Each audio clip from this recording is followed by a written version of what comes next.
Your shoulders rise toward your ears before you even notice. The jaw clamps. A thin heat brushes your cheeks, the kind that makes your voice come out sharper than you intend. Your phone flashes a message that lands like a stone in the gut. 3 words and your stomach drops. We need talk. Your heart speeds, your breath shortens to quick sips, and suddenly the mind screen fills with worst-case headlines. It's as if someone hijacked the microphone inside your skull and started narrating a disaster. You try to reason, but the thoughts talk over you, fast and certain and loud. Sound familiar? Here's the promise. Across the next hours, you'll learn simple spoken scripts that make your nervous system your ally, switch the brain's stress circuits back to clarity, and recode the beliefs that keep you looping. Not therapy speak, not pep talks, clear phrases timed with breath and attention that pull you out of the storm and put you back in the pilot seat. Start with the truth no one told you in school. Thoughts are sentences your brain blurts to predict and protect.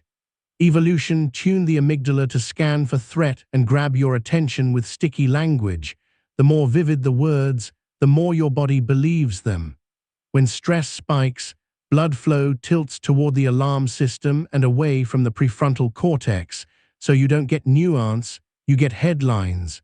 You can't out-argue a fire alarm, you deactivate it. The fastest path is through your body's remote control, breath, posture, gaze, and the second is through the phrasing of your inner speech. Neuroplasticity means the wiring that fires together, ties together. Change the script, and over repetitions you change the circuit that carries it. Use the first framework, the 90-second weather rule. For 90 seconds, you stop fighting the inner weather and watch it roll through. Place 1 hand on your chest, 1 on your belly. Inhale for a count of 4, pause for 4, exhale for 6. Do that 3 cycles. While the breath slows the body's alarm and returns blood to the thinking brain, you run a simple line, out loud if you can, whisper if you must. A wave is moving through. That's the whole sentence. No analysis, no debate. Your sensory job is to notice the contact of your hand, the temperature around your nostrils, the weight of your feet on the floor. You're anchoring awareness in sensation so thoughts can be heard without becoming commands. The science is plain. Prolonged exhale nudges the vagus nerve, settles heart rate variability, and widens your cognitive window. The script rides that wave so your words don't add fuel. Now bring in the first named script you'll return to again and again, the label and lead script. It goes like this: I'm having the thought that, I'm noticing the feeling of I now choose the smallest wise action. These words do 3 sly things. I'm having the thought that ejects you from the theater screen and into the projection booth. You turn a believed story into a sentence you can hold up to the light.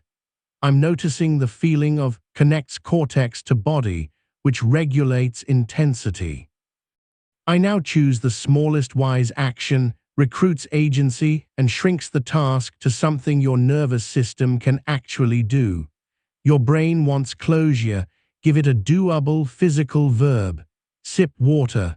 Open the window. Draft the first sentence of the email. Walk to the doorframe and stretch. It doesn't matter how small. What matters is the pivot from rumination to motion. In a fluorescent conference room, Arjun watched a client's face harden.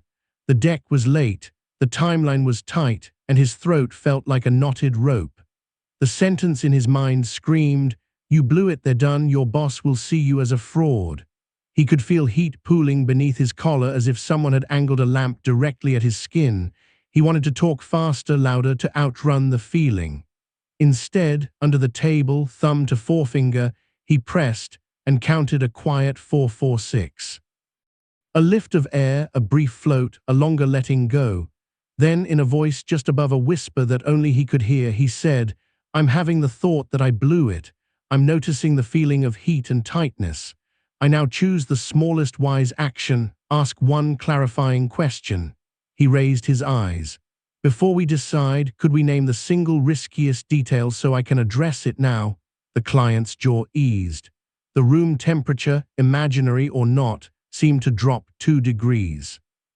The meeting ended with a concrete next step. He didn't conquer the universe. He changed 1 minute. Feel your own breath now, the inhale cool against the nose, the slight stretch beneath your ribs, the exhale a soft collapse like a tent relaxing after wind. While you breathe, hear this next principle. Your reticular activating system, the brain's filter, shows you more of what you label. If you tell it problem, it highlights threat. If you tell it choice, it starts surfacing options. Your script is a label maker. Each phrase you say stamps the category your brain then hunts for. That's why precision matters. I'm a mess instructs your filter to find mess. I'm having a surge turns crisis into a passing physiology. The content of your sentences feeds the search engine. Now adopt the second framework, the 2-question recode. After the 90-second whether rule, ask, what else might be true, and what small thing would future me thank me for in 10 minutes? These questions are not for philosophy, they're wedges to pry open narrowed perception. Under stress, your visual field literally shrinks, your thinking does too. These 2 lines widen it. The first loosens certainty. The second aims your action at a near-term version of you, close enough to feel real, far enough to prompt care. Together, they flip your brain from doom prediction to possibility scanning. Try it with a script. You read a message. Can we meet about the numbers? Your chest tightens, your palms get damp. Whisper, a wave is moving through. Inhale 4, hold 4, exhale 6. I'm having the thought that I'm in trouble. I'm noticing the feeling of pressure in my chest. Then ask, what else might be true? Perhaps the numbers are good and they want to plan. Perhaps something is unclear and they want to help you fix it. Perhaps it has nothing to do with you. Now what small thing would future me thank me for in 10 minutes? You open the spreadsheet and highlight the 3 lines you're least sure about. You draft 2 questions. That's the micro action.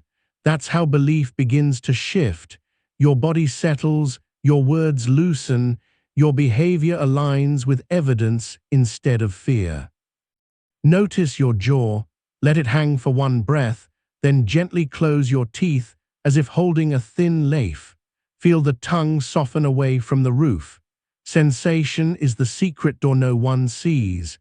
Each time you engage it, you remind your brain there's a world outside the movie in your head. That reminder creates space to choose a sentence on purpose. The mind is a gorgeously persuasive narrator. It will keep selling you certainty. Your job is not to banish it, but to become the director who calls cut, resets the scene, and chooses the next line. There's one more phrase you'll use when the mind insists on replaying the same clip. It's called the scratch track swap. The moment you notice the loop, you say, new track, and then deliver a pre-written sentence that points your attention where it helps. Write one now. Pick a value you care about: kindness, craft, courage, health. Frame the track like this: right now I practice with one small act. When the old belief pushes, you don't wrestle, you swap. The repetition is not childish. It's how neurons learn. Athletes rehearse lines for their body. You are rehearsing lines for your mind. A small personal moment. After a fight with someone you love, you sit in a quiet kitchen at midnight. The hum of the fridge is a low, forgiving sound. The mind offers cruel drafts. You always ruin things, they're tired of this. Your chest feels hollowed, as if a bird has flown out and left the cage behind. You tell the truth of sensation first. Cool air on your forearms, the chair pressing the backs of your thighs, the taste of mint that lingers from brushing your teeth. Then softly, I'm having the thought that I always ruin things. You don't debate it, you notice the feeling of hollowness. I now choose the smallest wise action, send one caring line without demands. You type, I care about you, I'm here to talk when you're ready. You put down the phone, you place your hand on your chest. A wave passes. In 90 seconds the room is the same and you are not. That is not magic, that is skill. Here's the science stitched to behavior. The negativity bias is a survival setting. It's not a personal flaw. Under stress, your amygdala flags threat. Your hippocampus tags the moment with memory. Your prefrontal cortex goes semi-offline, so you'll act fast. Long exhale activates parasympathetic tone. Precise labeling recruits the medial prefrontal cortex to regulate limbic activity. Values-based microactions create prediction errors that teach your brain that a new behavior leads to safety. None of this matters until you feel it in your own cells. Scripts are levers that move physiology long enough for choice to reappear. Repetition is reputation. Say it often enough, and your nervous system learns you mean it. Build your first daily drill, 2 minutes in the morning, 90 seconds at lunch, 1 minute in the evening. It's not a ritual for Instagram, it's the gym for your inner voice. In the morning, stand at the window, feel the air on your face and say, a wave might move through today, I can surf it. Lunch, hand to chest, hand to belly, 1 cycle of 4-4-6, then, what small thing would afternoon me thank me for? Evening before bed, whisper, new track, and speak a line tied to your value. That's the architecture. You are rehearsing the exact words you'll use when it counts, so when the alarm sounds you don't improvise in panic. You deliver a line you've practiced.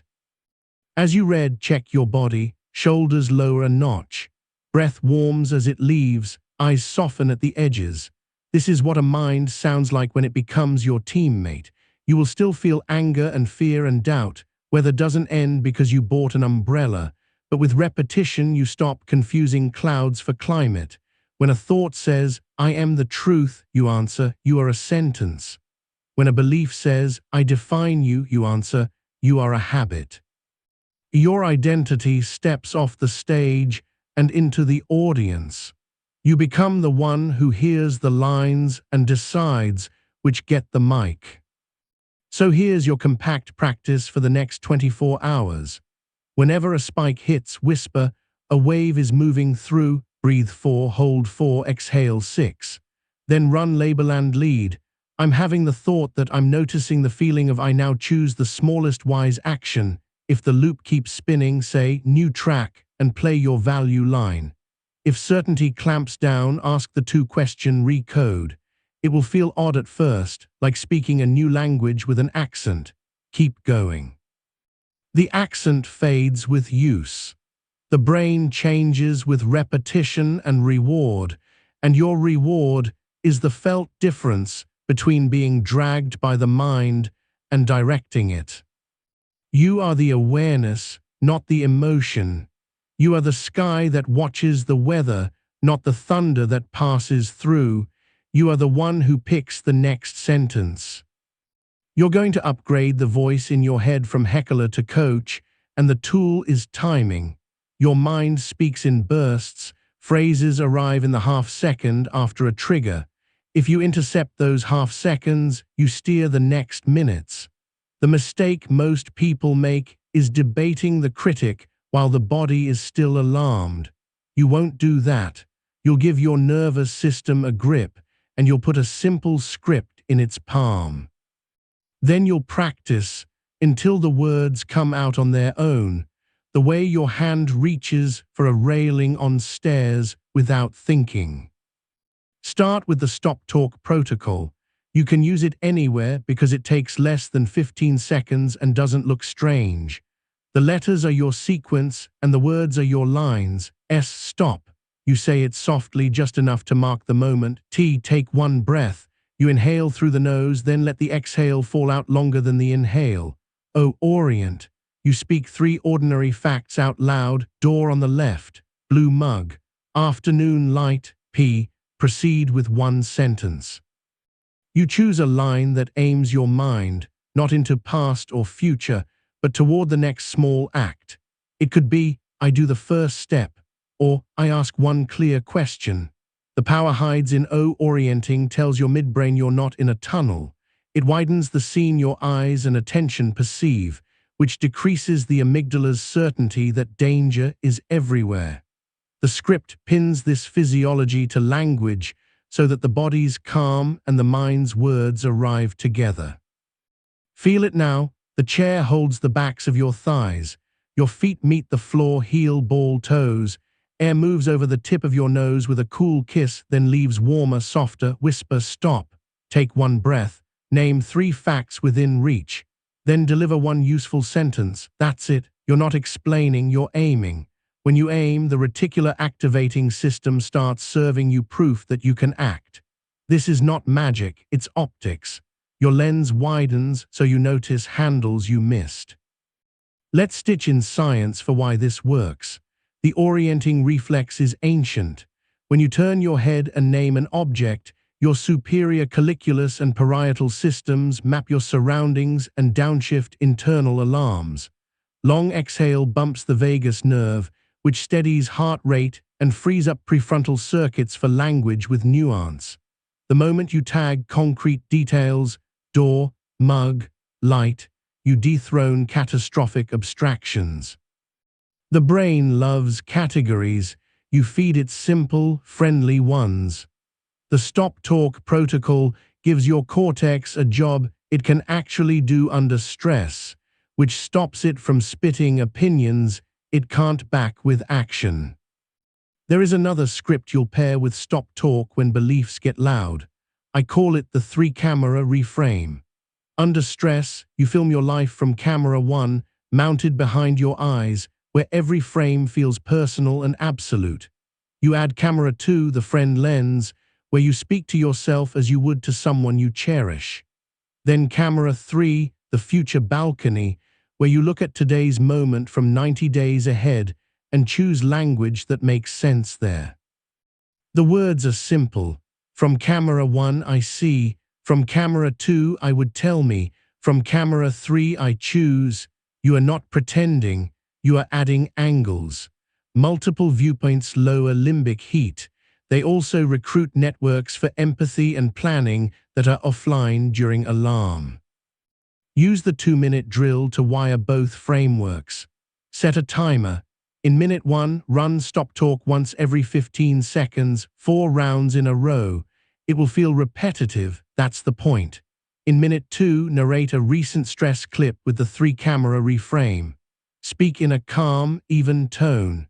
Tone carries more weight to your nervous system than words. A steady rhythm signals safety and becomes part of the memory trace your hippocampus stores. Later, when pressure returns, your body recognizes the rhythm and follows it home. Here's a story from work life that will feel uncomfortably familiar.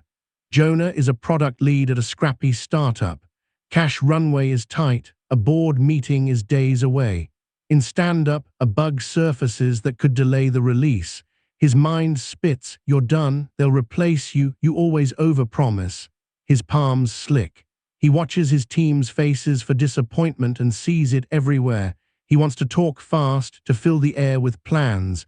Instead, he lets his eyes slide to the window frame. Stop. One breath in, longer out. Whiteboard on the right. Samantha's blue sweater, light rain. Then proceed with one sentence. Let's identify the single riskiest assumption in the next 3 minutes. The room aligns around the task. The bug is ugly, but the fix is scoped. After the stand-up, the panic movie tries to resume. Jonah walks to the hallway and runs the 3-camera reframe. From camera 1, I see a threat to my role. From camera 2, I'd tell me, you just led a clean triage. Good. Keep leading the next single step. From camera 3, I choose, write the board update as if the fix succeeds, include the contingency line if it doesn't. 10 minutes later, the update exists. He's not invincible, he's in motion. Check your own body now the way Jonah did. The curve of your spine against the chair back. the temperature at your forearms. Maybe the skin is a degree cooler than your neck. The low hum in the room, air or traffic, or a distant fan. Sensation is the doorway to agency. When you name the door, you remember you have hands. For belief-level work, you'll layer in a deeper script called the myth-to-model switch. Beliefs feel like myths, timeless, sweeping, dramatic.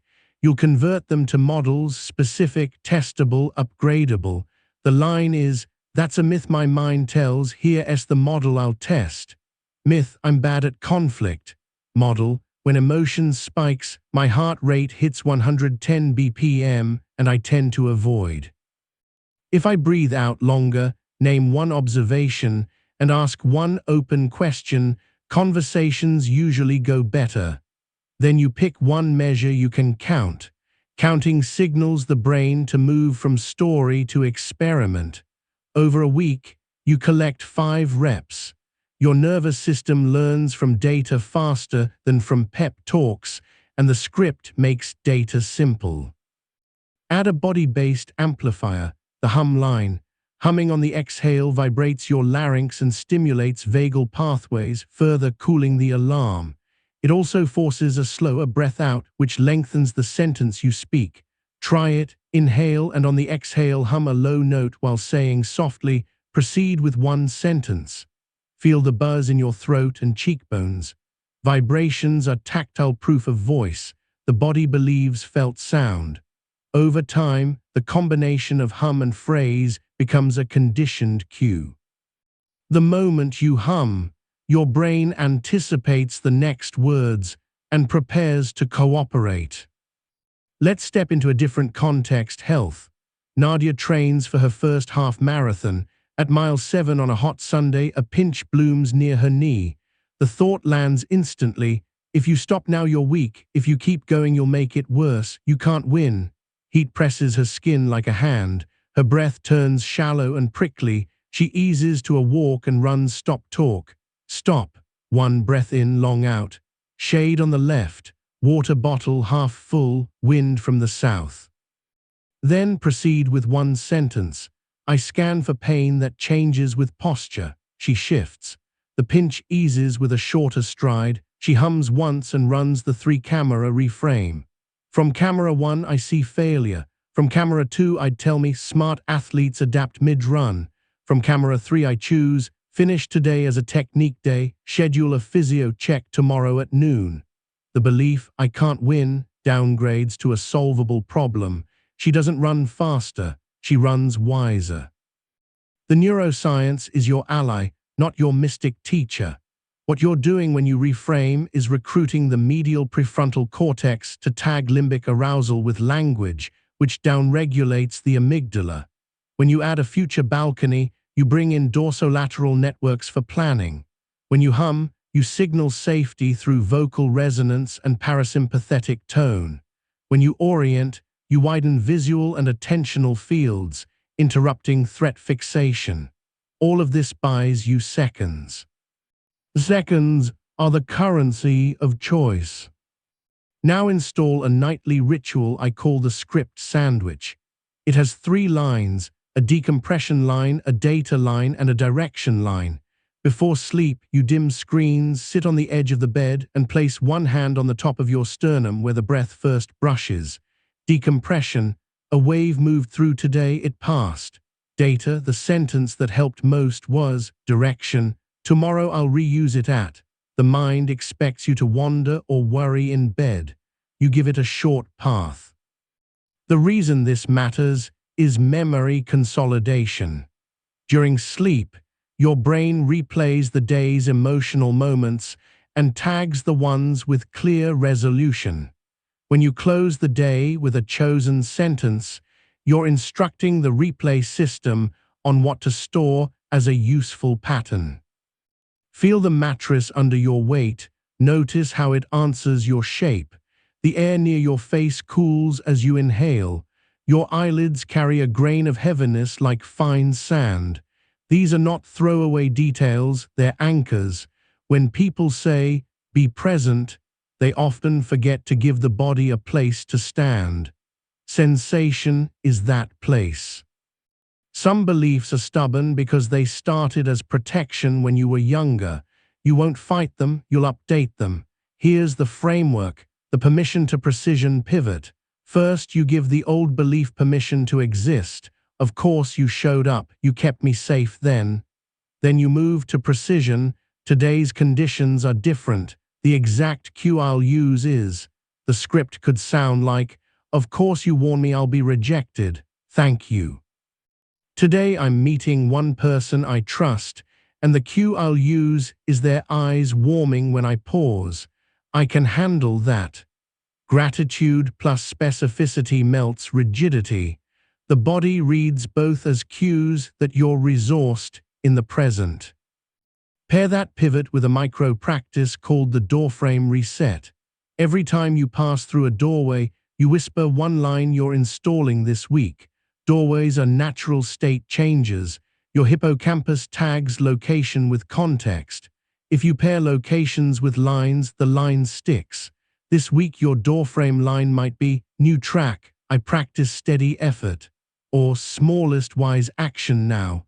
Hundreds of reps happen without effort because you walk through doorways all day. One more story, this time relationships. Priya is preparing to visit her partner's family. Past gatherings have left her feeling judged. In the car, her mind airs a familiar trailer. They'll pick apart what you say, keep quiet. Her stomach tightens into a knot the size of a fist. She runs stop talk without fanfare. Stop, one breath longer out. Dashboard reflection, red scarf, cloud bank. Then proceed with one sentence. I answer with one honest sentence, then ask one question. Inside, when a pointed comment arrives, busy again, must be nice to avoid us. She feels heat under her collar. She hums low, barely audible. Then 3-camera reframe in a single breath. From camera 1, I see an ambush. From camera 2, I'd tell me hold steady, ask, don't defend. From camera 3, I choose, say one true line and follow with curiosity. She says, it's been a full season. I care about staying connected. What's one thing you've wanted to share that I've missed? The conversation pivots, not perfect, human, forward. Between these moves, there's an identity you're rehearsing. The identity is not calm person or unshakable warrior. Those can become costumes that crack the first time life shouts. The identity is simpler. I am the one who chooses a sentence. That line contains the sky and the weather. You can be angry and choose a sentence. You can be tired and choose a sentence. You can be in a hard room and choose a sentence. That's the thread you hold when everything else pulls. Check your breath again. The inhale arrives. You didn't manufacture it. The exhale leaves. You don't have to chase it. Your hands rest with a slight buzz of aliveness in your fingertips. Your jaw unclenches by a millimeter at a time. You can almost hear the quiet engine of your mind settling to idle, ready to accelerate only when you intend. Here's your practice block for the next 48 hours. In the morning, run 4 rounds of stop talk before your first message or meeting. At lunch, take 2 minutes for the 3-camera reframe about whatever snagged you in the morning. Late afternoon, hum a single low note for one exhale and speak your direction line for the evening. Before bed, do the script sandwich. If you slip, you do not scold. You return to the next line. Each rep lays myelin on a pathway from arousal to agency. Each line is a handle you can grab in any room, with anyone, under any amount of pressure. When doubt whispers that this is too simple, remember, simple is what works when your heart is fast. Complexity is for calm classrooms. On hard days, you want something your mouth can say while your hands are shaking. That's what you're building. Words that carry your nervous system back to center, then point it toward the next right inch. You are the awareness, not the emotion. You are the director choosing which camera rolls. You are the one who chooses a sentence again and again, until it becomes the way your mind speaks to you by default. The voice in your head speaks in grammar, and grammar is glue. Change the glue and the story that sticks to your nerves changes with it. You felt this when one small word turns fire into water. Always becomes often, have to becomes choose to. The body loosens a notch. That drop isn't imaginary. Your language is a remote for your physiology. Today you'll learn to edit sentences at speed, not to sound positive, but to make your words biologically believable so your nervous system follows. You will not fight the mind's poetry with lectures. You will answer it with clean syntax that your brain can trust under pressure. Start with a framework called the credible neutral. When you're spun up, grand optimism reads like a lie and your amygdala swats it away. The credible neutral is a sentence that neither catastrophizes nor cheerleads. It reports the next inch of truth in plain language. The line begins with "right now," because that phrase yanks your attention out of imaginary futures and into a measurable present. Then you describe something that a camera could see or a microphone could record. Right now my heart is fast and my hands can still type one line. Right now my throat is tight and I can still ask a question. Right now the conversation is tense and I can ask for a 5-minute pause. Credible means your body believes it. Neutral means you're not adding drama. This is not denial, it's traction. Try it with your breath. Inhale for 4, small hold for 2, exhale for 6. Feel the exhale drop the floor of your chest by a centimeter. Whisper, "right now." Let your eyes soften and name one observable. The light on the wall, the warmth of your palms, the pressure of the chair under your legs. Then add the second clause, "and I can," if your mind resists, shrink the action until there's no resistance left. Your nervous system prefers tiny promises kept over sweeping vows abandoned. Each kept line becomes a proof the body will trust next time. Pair credible neutral with a second framework called the syntax swap. Certain words load your circuits. You're going to swap them for words that keep you mobile. Always, often, never, rarely, or not yet. Can't, don't know how yet. Have to, choose to, or need to because I value, I'm noticing. The point is not semantics, it's leverage. Identity statements, I am a failure, hijack your whole system. Process statements, I'm noticing failure sensations and a story about my ability, shrink a monster to a movie clip. Your prefrontal cortex can work with clips. Scripts make the swap automatic when it counts. In a narrow office with humming lights, Leela stared at the email draft to a client she'd accidentally undercharged.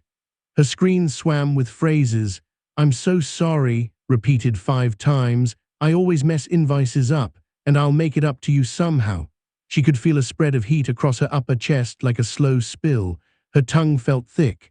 Her mind offered 2 options, grovel or avoid. She ran stop talk quietly. Stop. 1 breath longer out. Stapler on the left, coffee ring, calendar. Then she reached for credible neutral. Right now my chest is hot and I can write 1 clean sentence. She wrote, I noticed an invoicing error on line 3. Here is the corrected total and a brief explanation. The urge to add apologies returned like a tide. She used syntax swap on her draft. Always became sometimes. Sorry became thank you for the correction opportunity. She pressed send with a soft hum on the exhale. There was no applause. 15 minutes later, a 4-word reply arrived. Thanks, looks good now. Her body registered a quiet, cumulative victory, the kind that rewires how you speak to yourself next time. Pause and feel your lower back against whatever holds you. There's a gentle push there, the furniture returning your weight. Notice the small triangle of cool air where nostril meets cheek. Hear a distant sound, traffic, a vent, the clack of a key. Tell yourself 2 words, right now. You just stepped into neutral ground where choice lives. That ground exists in any room. The mind wants to sprint ahead to make a case. You will start by standing here long enough to say one sentence the body believes. Now we'll build a deeper loop to recode sticky beliefs over a week. It's called the belief debugger. Debugging is not erasing, it's identifying the minimal change that stops the crash. The loop has 4 lines you'll cycle: surface, sensation, swap, small test. Surface is the exact sentence the belief uses. People like me don't get promoted. If I rest, I'll fall behind. If I speak up, I'll be punished. Say it aloud so you can hear its edges. Sensation anchors it to the body. When I think this, my stomach compresses and my hands chill. Swap uses the syntax swap to change one word that reduces totalizing certainty. People like me often get overlooked, becomes sometimes I've been overlooked when I didn't ask for clarity. If I rest, I'll fall behind becomes if I rest without intention, I worry I'll fall behind. Small test picks one micro-action that collects data. Schedule a 20-minute rest block with a clear restart cue, measure output after. Ask for one metric that defines promotion readiness. Data, not drama, updates the system. You'll run this loop 5 times across the week. Your belief might not melt, it will soften and become a model you can work with. There's a bodily accelerator you'll pair with the loop called the anchor phrase grip. You hold your left forearm with your right hand, just a gentle wrap, and you speak your updated line into that contact. Touch plus voice stamps the new association deeper. The skin is a fast teacher. The brain trusts what the skin repeats. A short story from a different arena, a classroom. Mateo teaches 8th grade science. A parent email arrives with the subject, concern about your grading. His neck stiffens, heat rises behind his ears as if someone opened an oven nearby. The thought lands fast and large, you're not respected, you're failing them. He wants to type a defense in paragraphs. He walks to the window instead, lets his eyes widen to the parking lot, and runs credible neutral. Right now my neck is tight and I can read the email twice slowly. He feels the pull to generalize, they always attack teachers. Syntax swap rescues him. This parent is worried, I can clarify criteria. He drafts a reply with one specific sentence per question. Before sending, he runs belief debugger. The surface belief is I'm not respected. Sensation, heat behind ears, tight jaw, swap. Some feedback feels like disrespect. Sometimes it's a request for a map. Small test. Invite the parent to co-create a rubric line with him at the next conference. He sends. The night isn't dreamy, it's steady. A week later, the meeting happens. The parent's voice softens when Mateo asks, which example would you want your child to be able to write by May? Respect shows up in the shape of a shared definition.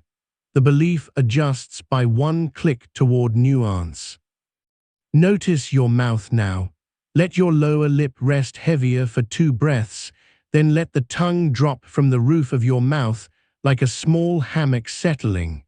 Feel the slight warmth where your palms meet each other or your legs. Your senses fence the present. They keep the mind's wolf from running into the woods without you. You'll add one more framework that will carry you in difficult conversations. It's the one-breath boundary script. Boundaries fail when they arrive with an apology or a threat. This script delivers a clean line in the length of one long exhale, then offers a path forward. It has 3 parts: name, need, next. Name is an observable truth. Need is your non-negotiable stated in positive language, what you want to happen, not what you want to stop. Next is the smallest step that honors the need. Spoken together on one exhale, your tone stays steady.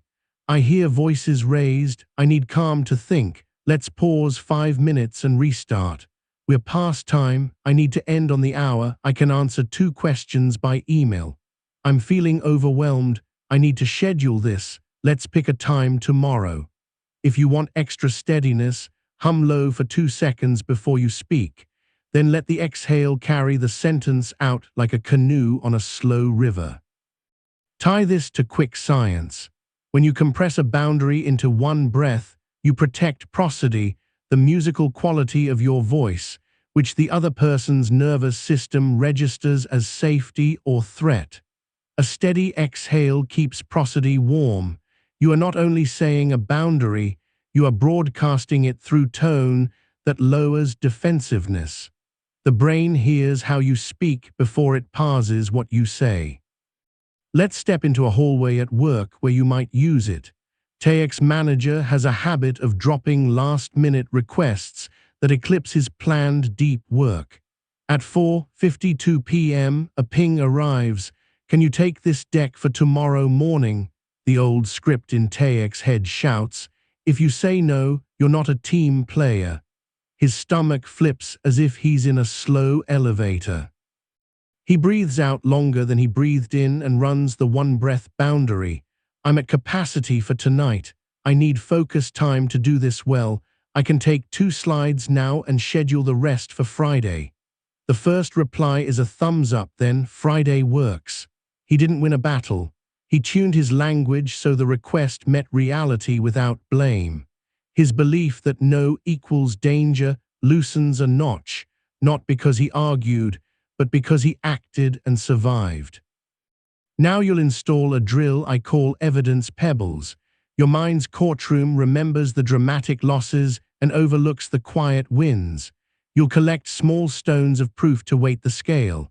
At the end of each day, whisper, pebbles, and speak 3 short sentences that record where your scripts worked, even for 15 seconds. I used credible neutral before the call. I swapped always to often in my head.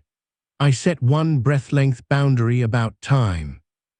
Record them in a pocket note or voice memo. The hippocampus loves specifics anchored to time and place. When doubt shouts later, you empty your pocket, a handful of pebbles, so memory can feel the weight of evidence rather than the echo of fear. Pause and sense the air in the room. Is it still or moving, cool or warm? Let your eyes find a straight line, the edge of a table, a window frame, and let your breath match it for 2 cycles, long and unhurried. Say quietly, right now. The present is rarely as poisonous as the sentences that predict it. This is not spiritual talk, it's neuroeconomics. When your body saves energy by staying in the present, your brain spends that energy on precision instead of defense. We should talk about the edge case, when your mind insists with iron certainty that the worst is true. In those moments, the credible neutral may still feel like a reach. Here you use a script called shadow agreement. You agree with the fear's purpose, not its prophecy. You're trying to protect me, thank you. Stay with me while I do the next inch. This aligns you with your alarm system instead of wrestling it. Then you do 1 small act under its watch. I'll send 1 sentence while you watch. I'll ask 1 question while you stand next to me. Over repetitions, fear learns you can act without abandoning it. The result is less war inside, more cooperation. A personal scene. You sit in your car outside a hospital to visit someone you love. The smell of antiseptic meets your memory of laughter, and grief rises like a tide that climbs your throat. The thought arrives, plain and brutal, I can't handle this. Your hands shake. You place your right hand around your left forearm, anchor phrase grip. Exhale, right now my hands are shaking and I can take 3 slow steps. On the next breath, shadow agreement. You're trying to protect me, stay with me while I walk. You walk through sliding doors. The air is cooler, the hum is constant. You do not conquer grief. You move inside it with language that keeps you whole. You are the awareness, not the storm. You are the one who chooses a sentence that carries love forward. To weave all of this into your day without turning it into homework, stitch your scripts to existing anchors. Mugs, door frames, seat belts, phone locks. Every time your hand touches the mug, say "right now" and one credible neutral. Every door frame, whisper your syntax swap for the belief you're updating this week. Every seatbelt click, hum once and rehearse a one-breath boundary you might need. Every phone unlock, run one round of belief debugger by surfacing a sentence and shrinking it to a small test you can perform by noon. You're not adding tasks, you're piggybacking on movements you already do. The science thread again, to remind your skeptical brain why you're doing this. Speech production and breath regulation are tightly coupled. Slower exhale shapes the acoustic signature of your voice, which your own auditory system hears and interprets as either safe or urgent. Self-generated safe sound feeds thalamocortical loops that calm the limbic system. Credible neutral occupies linguistic territory that doesn't trigger prediction errors as lies. Your brain relaxes when your words match sensations. Syntax swap prevents identity statements from recruiting networks associated with global self-judgment, freeing working memory for action. Small tests generate positive prediction errors, moments when the feared outcome doesn't arrive, which is the raw material neuroplasticity loves. Here's your practice arc for the next 3 days. Morning, write one credible neutral line you'll use today and place your palm to your chest as you speak it. Midday, run belief debugger on the loudest sentence from the morning. Pick a small test that fits inside 15 minutes. Afternoon, deliver one-breath boundary, even if it's gentle and small, like asking for a quieter space during a call. Evening, collect 3 evidence pebbles out loud, then let your exhale lengthen as you whisper, "right now," and name one simple gratitude that doesn't force a mood, like warm water on your hands or the softness of a worn t-shirt. If you miss a block, begin at the next one without ceremony. Precision grows through practice, not perfection. You will notice, gradually but undeniably, that the mind's voice begins to copy yours. Where it once hurled verdicts, it starts to offer descriptions. Where it once demanded all or nothing, it proposes steps. Where it once pretended to be you, it shows up as a part of you that means well and sometimes guesses wrong. That's the identity shift sneaking in as a daily habit. You are not becoming someone else. You are remembering the someone who was always there, the observer who chooses language that serves life. Breathe, let your shoulders drop by the weight of 2 coins. Feel the exhale leave like warm fog on a cold window. Notice the world continuing around you, indifferent and inviting, a sound in the next room, the texture of fabric, the reliable pull of gravity. Say it once more so your nervous system can hear, "right now I'm here and I can choose one sentence." That's enough to turn a minute. Minutes stack into days. Days into a mind that talks to you like a partner. Your mind loves loops because loops feel like safety. Even unpleasant ones are predictable, and predictability calms a nervous system wired to survive. That's why the same argument script plays on different days with different people.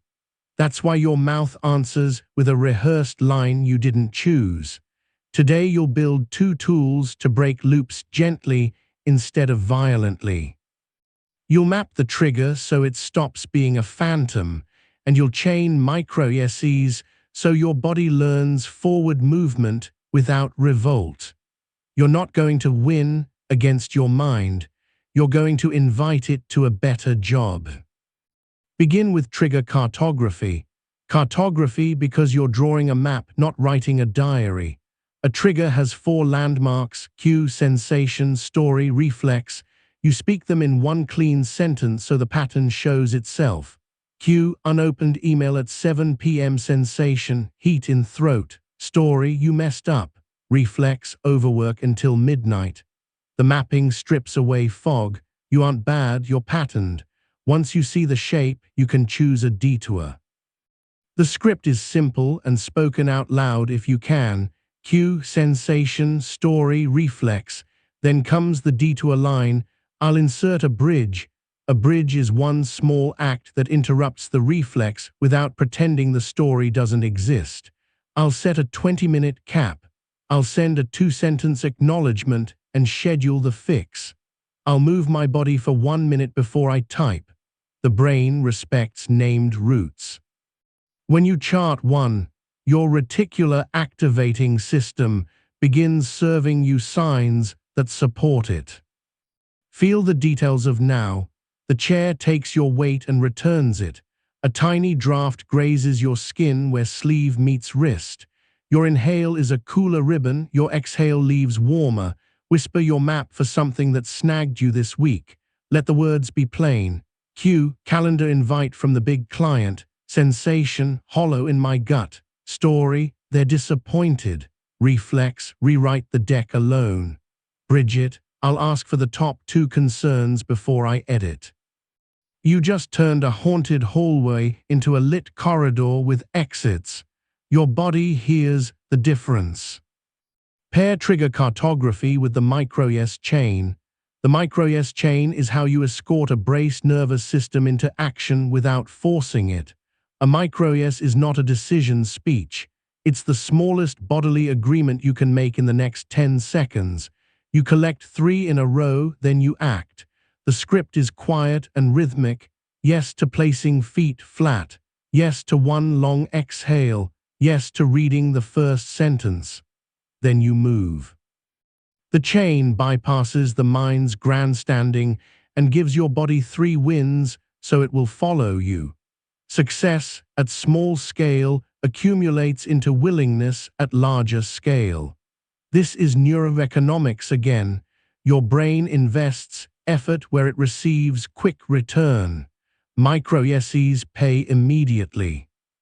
In a cramped elevator with 2 bright lights, Myra scrolled a message thread that had gone sideways. The client's tone was clipped. Her cheeks heated the way they do when a comment lands under the skin. The story arrived like an old friend with a new haircut. You're careless. She felt her tongue dry and her shoulders climb. She wanted to hammer a defense. Trigger cartography first. Cue cold message. Sensation, heat in cheeks. Story, careless. Reflex, send a long explanation. Bridge, ask for the specific mismatch. Then the chain, yes to placing feet flat. Yes to 1 long exhale. Yes to reading the first sentence out loud. The first sentence was factual. She replied, to fix this well, could you name the exact place the expectation changed? 3 minutes later came a precise answer that wasn't a character verdict. Her pulse slowed. She wasn't rescued by luck. She was carried by a chain she could repeat. Your skin can help you faster than your mind sometimes. Place your right hand over your left forearm and feel bone, muscle, and warmth. There is life there you didn't generate by effort. Let your jaw hang for 1 breath, then let your teeth meet lightly as if holding a thin leaf. Notice how the room sound comes forward when your jaw softens. Name 1 texture in reach: the cool ceramic of a mug, the mat of paper, the slick glass of a phone screen. These are switches. Sensation is a switch. Language is a switch. Breath is a dimmer. You're building a dashboard. For deeper recoding work, you'll use a method called the rehearsal room. The rehearsal room is a mental space where you practice a sentence at low stakes so it's available at high stakes. Actors know this. Athletes know this. Your brain learns state-dependent. What you practice in calm returns under pressure. Here's how you enter. Sit back 2 inches from where you usually sit, as if you're the director watching yourself. Let your gaze rest on 1 spot on the wall. Breathe a 4-4-6 once. Then imagine the last tough conversation but shift the color saturation down by 20% and the volume down by 2 clicks. You are not reliving, you are rehearsing with the edges softened. Now deliver the line you wish you had used once on a long exhale. I hear the urgency. I need 5 minutes to think. I'll propose options. I'm feeling pressured. I want to help. Let's define the smallest success by noon. The amygdala learns that this sentence belongs with this cue. You repeat the same line 3 evenings in a row. On day 4, the real scene shifts, and your mouth finds the words. A small story. Ty runs a tiny creative studio. A client pushes scope every week. Ty hates conflict, which is to say his body predicts danger where lines are drawn. He finds the rehearsal room after a night of pacing with hot hands and a humming chest. He sits in a dim kitchen, lowers the volume of the last call in his mind, and repeats on each exhale, I want this to succeed. Scope has grown. To keep quality, we'll add a week or reduce features. He pairs it with a tactile cue, his thumb and forefinger pressed gently. The next afternoon, the same nudge arrives. Can you just add 2 more pages by Friday? Ty hears his heart climb the stairs, feels the rise of heat at his collar, and his mouth says the rehearsed line almost by itself. There's a pause. The client says, okay, let's push the timeline. He won't win every time. He doesn't need to. He needs the identity that speaks one honest sentence in the moment when his old self went silent. Notice your breath now, like a wave that lifts and settles. Let the inhale be unforced. Let the exhale be generous, a second longer than the inhale. Feel your ribs expand in the back as if small wings were widening. The warmth on your face is just your own body's engine working. It's a friendly heat when you watch it instead of fearing it. Right now, you can say, I'm here and I can practice one line. You also need a rescue for the mind's persuasive visuals. Words arrive with pictures. When the picture is catastrophic, your body believes it before you can speak. Enter the method called seat and screen. You imagine a chair, the seat, where awareness sits, and a screen, the screen where thoughts play. You practice saying, from the seat, I watch the screen. That sentence reminds the system that you are not inside the movie. You are in the theater that contains it. Then you add a control, dim 10%. You actually imagine the brightness slider on the mental image lowering slightly. Your visual cortex cooperates, vividness drops a notch, intensity follows. Now add a second line, smaller frame. You literally narrow the imagined image edges. The content is unchanged, but the body calms because the sensory load lightens. With that room, you speak one credible neutral. This is not pretend. It's leveraging the fact that perception is not passive. You are the viewer as much as the view. One afternoon, a student named Lynn sat before a blank document with the cursor blinking like a metronome of judgment. The exam was 2 days away. The picture in her mind was a page with a red F so large it bled into the margins. She felt her stomach fold. Seat and screen, she whispered. From the seat, I watched the screen. She slid the brightness down in her mind. She shrunk the frame until the red F became the size of a stamp. Right now my stomach is tight and I can write one question about chapter 2. She wrote the question, then looked up the answer, then wrote another. After 20 minutes, the picture had updated to a table of notes. She didn't perform a miracle. She took the director's chair. Fetch the body back again. The soles of your feet contain more sensors than you remember. Press them down and feel the grain of floor or shoe. The air by your nostrils is cooler in, warmer out. Your shoulders are 2 inches wider than your mind imagines when you worry. Expand them. These micro-facts build macro choice. Now for belief level steel that bends slowly. Build a protocol called the compassionate interrupt. Your critic is fast. Compassion must be faster and simpler if it's going to land in time. The line is 9 words, time to 1 breath. Of course I feel this, I can choose 1 inch. Of course validates the nervous system's protective reflex. I feel this keeps it sensory. I can choose 1 inch pulls agency onto the stage without drama. You are not telling yourself you shouldn't feel it. You are stepping beside the feeling and walking together. Practice it 5 times when you don't need it, so it's there when you do. You'll tie compassionate interrupt to a boundary you often need with yourself, stopping when you've done enough. Your old belief says the only safe number is more. The interrupt softens the grip. After 90 minutes of work, you breathe and say, of course I feel the pull to push. I can choose 1 inch and stop. Then you actually stand up and walk to the door frame. That movement makes the line true in your body. Over weeks, your amygdala learns that stopping did not end your belonging or your worth. This is not laziness, it's respect. In a quiet living room that smelled faintly of orange peel, a couple sat after a fight in the kitchen. The residue was that brittle quiet that follows sharp words. Sam's mind hammered a verdict. You ruin good things. Heat radiated from his neck into his ears. His breath was high and thin. He placed his palm on his chest. Compassionate interrupt, he said softly. Of course I feel this. I can choose 1 inch. The inch was to say 1 true sentence without defense. I care about you, and I spoke sharply. Not a sermon, not a strategy, a sentence. The room did not transform into a movie ending. It softened enough for the next minute to be gentler than the last. That's how relationships survive, not with fireworks, but with inches that accumulate into trust. Bring your senses forward again.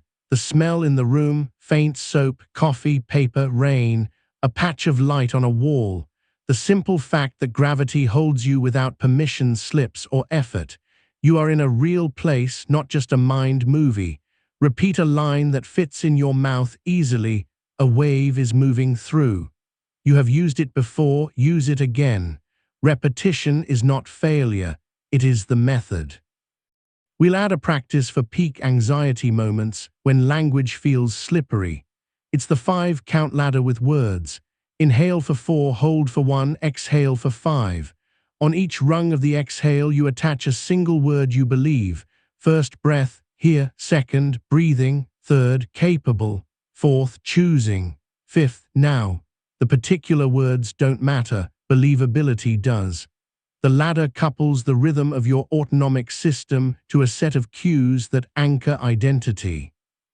After 3 ladders, your mouth finds more complex sentences. You restored bandwidth. A brief scene in a hospital corridor. Elena waits for test results. The beeping down the hall becomes a language of its own. Her hands are cold as coins. The picture in her mind is a doctor's face saying the worst. She sits. Seat and screen, brightness down, frame smaller. 5 count ladder, here, breathing, capable, choosing, now. Compassionate interrupt. Of course I feel this, I can choose 1 inch. The inch is to text a friend a single line, waiting, would love a steady voice. The reply arrives, I'm with you, 1 breath, 1 step. The result will be whatever it is. Meanwhile, she walked herself through a hallway most minds let become a canyon. That is mastery at human scale. To integrate everything without turning your day into a ritual maze, glue scripts to context with if-then lines. If phone unlocks, then micro-yes chain. If email subject line spikes you, then trigger cartography. If a face tightens in a meeting, then 1 breath boundary. If a mental image blooms red and huge, then seat and screen. If the critic delivers a global verdict, then syntax swap to process language. If you feel the urge to overwork at night, then compassionate interrupt plus doorframe exit. You will forget sometimes. The next if then covers you. If I forget, then I begin on the next breath. That line keeps the practice clean, no shame tax collected. Science quickly braided to behavior so your skeptical brain can relax. Trigger mapping recruits explicit memory systems that pull patterns into awareness, which weakens the compulsion grip. Micro-SEs generate immediate dopaminergic nudges for completed tiny tasks, increasing willingness for the next step. Rehearsal uses state-dependent learning and reconsolidation windows. Repeating a new line with low arousal means the next time arousal spikes, the pathway is available. Visual downregulation in seat and screen reduces activity in visual cortices, which correlates with decreased limbic activation. Compassionate interrupt pairs acceptance circuits with approach behavior, lowering internal conflict costs. None of this helps until your mouth moves. That is the point. Script first, analysis after. Feel your hands. They tingle slightly at the tips, a sign that blood is moving and you are alive. Feel your breath in your back, where we rarely notice it, as if your ribs were opening like book covers. Notice your eyes soften and widen by a millimeter when you orient. Sense the weight of your body as a friend, not a drag. Let a line rise that you can use in the next hard minute. Perhaps, from the seat I watch the screen. Or cue, sensation, story, reflex, I add a bridge. Or simply, yes, yes, yes. Identity is sneaking up on you in these sentences. It's not a title you earn, it's a way your nervous system recognizes itself. You are not the voice that shouts first. You are the one who hears it and answers with something kinder and more useful. You are not the image that floods your inner sight. You are the one who dims it and chooses a frame. You are not the reflex that used to run your hands. You are the one who lays a bridge in front of your feet and walks it. You are the awareness, not the emotion. You are the director and the chair. You are the one who chooses a sentence, again, now, for this breath and the next. Motivation is a lousy friend when you need it most. It shows up late, talks big, and leaves early. You're going to stop begging it to appear and instead build a runway your nervous system can't refuse. Action precedes enthusiasm far more often than enthusiasm precedes action. The trick is getting your body to take the first inch without a fight. That's where language and environment shake hands. You will name the next inch so clearly that your mouth, your eyes, and your hands agree before your mind has time to write a poem about avoidance. Begin with the first inch engine. It's a 3-line start sequence you'll rehearse until it's as automatic as tying your shoes. Line 1 tells the truth of state. Energy is low and available. That pairing sounds odd on purpose. It acknowledges the drag while declaring there's fuel in the tank. Line 2 names the inch. I touch the task for 2 minutes. Line 3 gives a finish cue. When the timer chimes, I stand. You'll be tempted to bargain with yourself. Do not. The engine works because the ceiling is low and the exit is visible. Your amygdala, allergic to indefinite demands, relaxes when it sees a door. Feel the chair meeting your weight. Notice the skin at your temples. Maybe it's warmer than your forearms. Let the exhale be longer by 1 count. Whisper the sequence to a task you've been circling. Energy is low and available. I touch it for 2 minutes. When the timer chimes, I stand. You just gave your body a job it can agree to, not a verdict it will rebel against. That's behavioral economics in a sentence. Pair the first inch engine with a framework called friction sculpting. You don't rise to meet your goals, you fall to meet your defaults. So you will sculpt the path of least resistance in your favor with 1 sentence placed at the choke point. Morning writing becomes, notebook lives on the pillow until words exist. Evening scroll becomes, phone sleeps in another room, alarm clock takes the bedside. This is not a productivity sermon, it's nervous system design.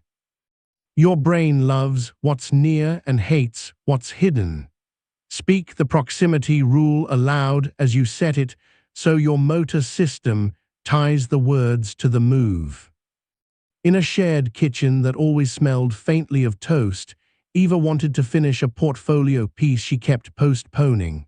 Every evening, the same loop: resolve at 6, distraction at 7, guilt at 10.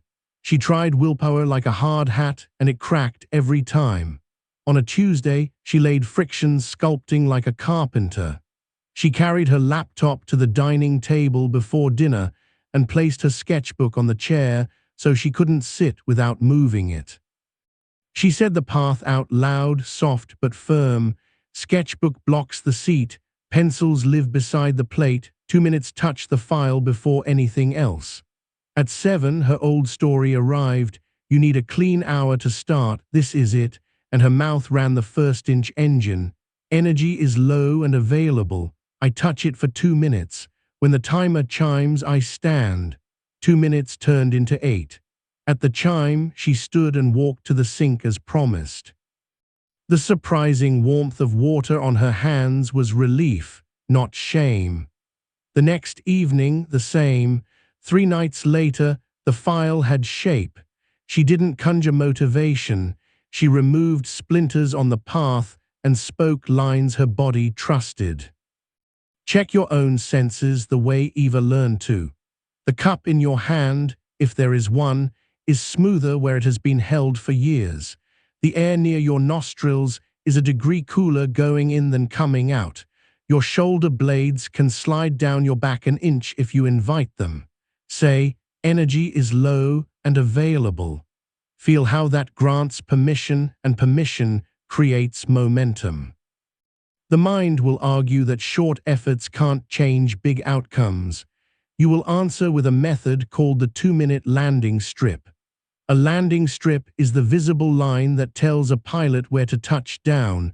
Without it, approach feels infinite. Your strip is a very specific closing cadence that converts tiny starts into completions over time. You pick a task: family, writing, workouts, study, outreach. At the end of each 2-minute touch, you speak 3 quiet lines while doing them. I leave a breadcrumb. I schedule the next touch. I close the tab. A breadcrumb is a visible cue. You'll thank yourself for 1 sentence prompted. A highlighted line, shoes by the door, a message draft with the subject already written. Scheduling locks the next rep into time instead of hope. Closing the tab ends cleanly so the nervous system registers completion, which your brain will chase tomorrow. Here's a story where the landing strip saved a career pivot. Ahmed had decided to switch fields after 7 years in operations. The course videos sat in a browser like a judge's bench. When he looked at them, his chest tightened and his jaw clicked. The old script shouted, "You're too late." Under the noise, he installed the strip. Energy is low and available. 2 minutes touching the course. Breadcrumb, a handwritten sticky that said, Segment 3 timestamp 12:42, example worth copying. Schedule calendar block for 7:47:50 a.m., not an hour, just 10. Close tab. He physically said the words, closing, and clicked the X. That night he slept without the unclosed loop buzzing behind his eyes. 10 minutes were not glamorous, they were glue. After 3 weeks, he could feel a new identity forming, not as a fantasy, but as muscle memory. Someone who touches, leaves a breadcrumb, and returns. That's how marathons get finished, 20 minutes at a time, months before the starting gun. Notice your breath, as if the ribs were doors swinging open in the back. There's a tiny breeze on your upper lip when you exhale. It's easy to miss unless you look. Your knees register the fabric that touches them. These small facts are your permission slip to choose the next sentence. The mind will try to draft a manifesto. You will answer with a landing strip. Now we'll wire in a language pattern to flip procrastination's central lie. Call it action-first affirmation. Traditional affirmations claim a state you don't believe yet. I am unstoppable, and your amygdala rejects them like a mismatched key. Action-first affirmation describes the smallest action in present tense and lets confidence lag behind. I am opening the document. I am walking to the sink. I am sending one outreach line. Your body hears itself doing and updates self-concept after. Confidence is a receipt, not a prerequisite. You collect enough receipts, and the inner accountant changes the ledger. Tie this to a daily practice called confidence ledger. Each night, 3 lines spoken while you touch something solid, a doorframe, the back of a chair. I kept this promise today. I repaired this slip. I stretched by 1 inch. The ledger is not bragging, it's calibration. Your hippocampus tags these as learning moments, and your critic loses jurisdiction for a night. Over weeks, the ledger becomes a quiet countermyth to I never follow through. In an office with 2 bright LEDs and a carpet that smelled faintly new, Rawl was drowning in a grant proposal. The last time he wrote one, the review board's comments had been precise and unkind. His stomach knotted when he opened the template. He tried pumping himself up. It made things worse, so he moved to action-first affirmation. I am copying the last section's outline. He said it aloud while the cursor blinked. His hands obeyed 10 seconds at a time. The critic tried, "You're faking confidence," and he answered with a ledger that night. Promise kept, 2 10-minute sessions. Repair, took a walk when he almost doom-scrolled. Stretch, asked a colleague for 1 paragraph example. Week by week, the ledger out-argued the critic without ever debating it directly. Breathe, let your jaw unclench by the width of a peppercorn. Soften the gaze as if you were looking through a window, not at it. Say 1 action-first line for a thing within reach. The dish, the draft, the phone call. You are teaching your voice to lead and your body to follow.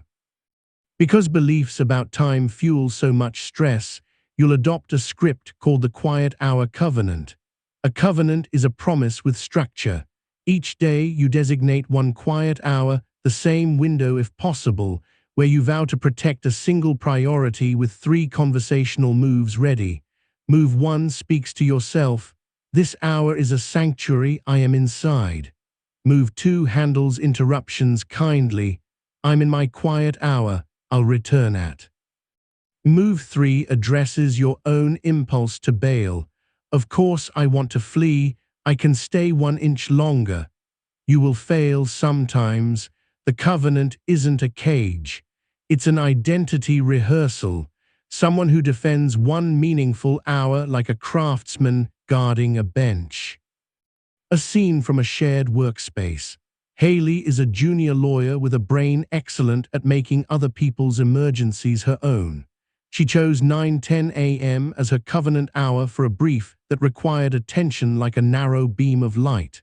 At 9:07, a coworker leaned over her desk, got a sec, and she felt her historical yes rise like a reflex. She placed a fingertip on the page and said, I'm in my quiet hour, I'll return at 10:05. The colleague nodded. The floor under her feet felt more solid after the sentence left her mouth, as if the building itself weren't entirely indifferent to her boundaries. At 9:41, her mind invented a new interruption, the thought that she should check email just to be safe. She whispered, of course I want to flee, I can stay 1 inch longer, and circled 1 sentence to polish. These tiny defenses felt like trivial wins until the brief landed, sharp and clean, and no one asked how she maintained focus. She knew, a covenant honored in whispers. Bring your senses to the front row, the texture of the table, the mild dryness on your lips, the weight of your body where seat meets chair, the silent handshake of gravity. Say, this hour is a sanctuary, I am inside, Even if your hour is 5 minutes right now, your nervous system tunes itself to the room you declare. There's a belief that erodes momentum quietly. I must feel like it to do it. You'll replace it with the effort, then ease loop. The line is, I give 30 seconds of effort, I earn 60 seconds of ease. Not as a treat, but as a contract. You stand and do squats for half a minute, then you sit and savor a sip of tea. You write one sentence, then you stand in the sun by the window. You send one message, then you stretch your hands.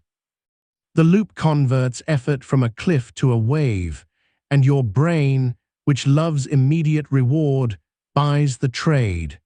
Say it aloud when you start so your motor system knows the relief is scheduled. A vivid home scene, a sink full of plates after a long day becomes a referendum on who you are as an adult. You feel heat climb your face, a prickle at the back of your neck. The thought arrives, I can't even with this. Effort then ease.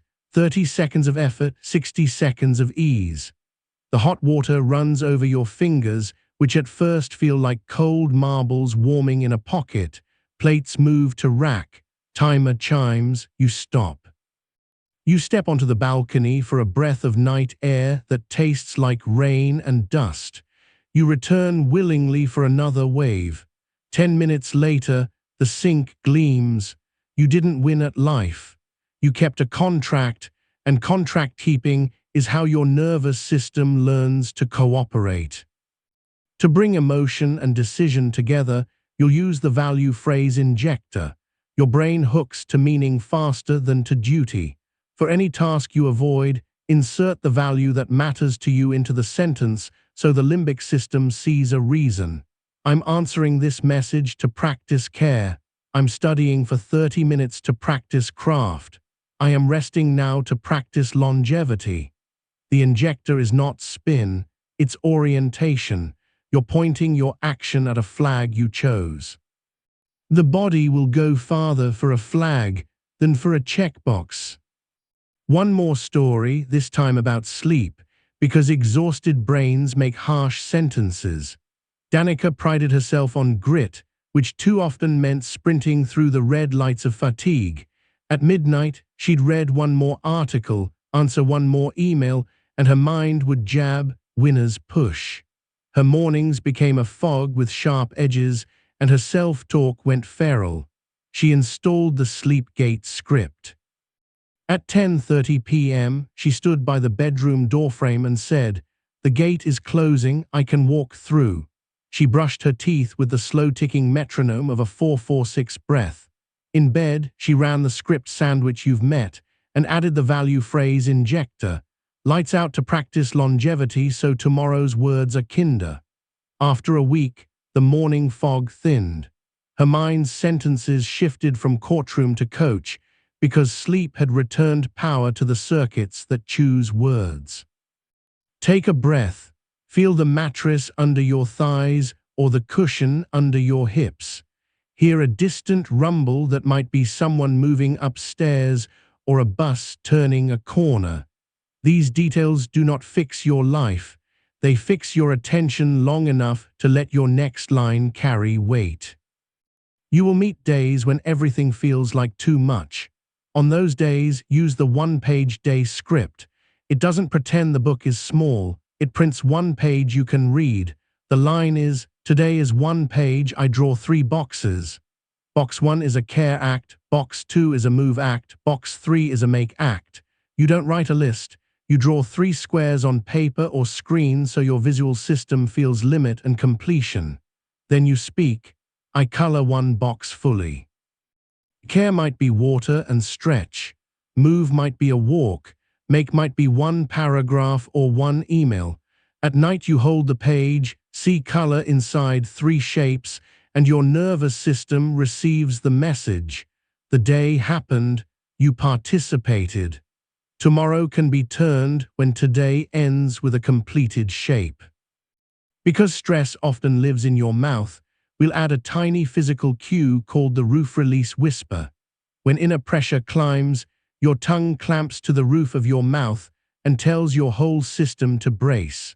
Place the tip of your tongue behind the lower front teeth for one breath and whisper your line. The whisper forces a gentle exhale, and the tongue's position tells your jaw to relax.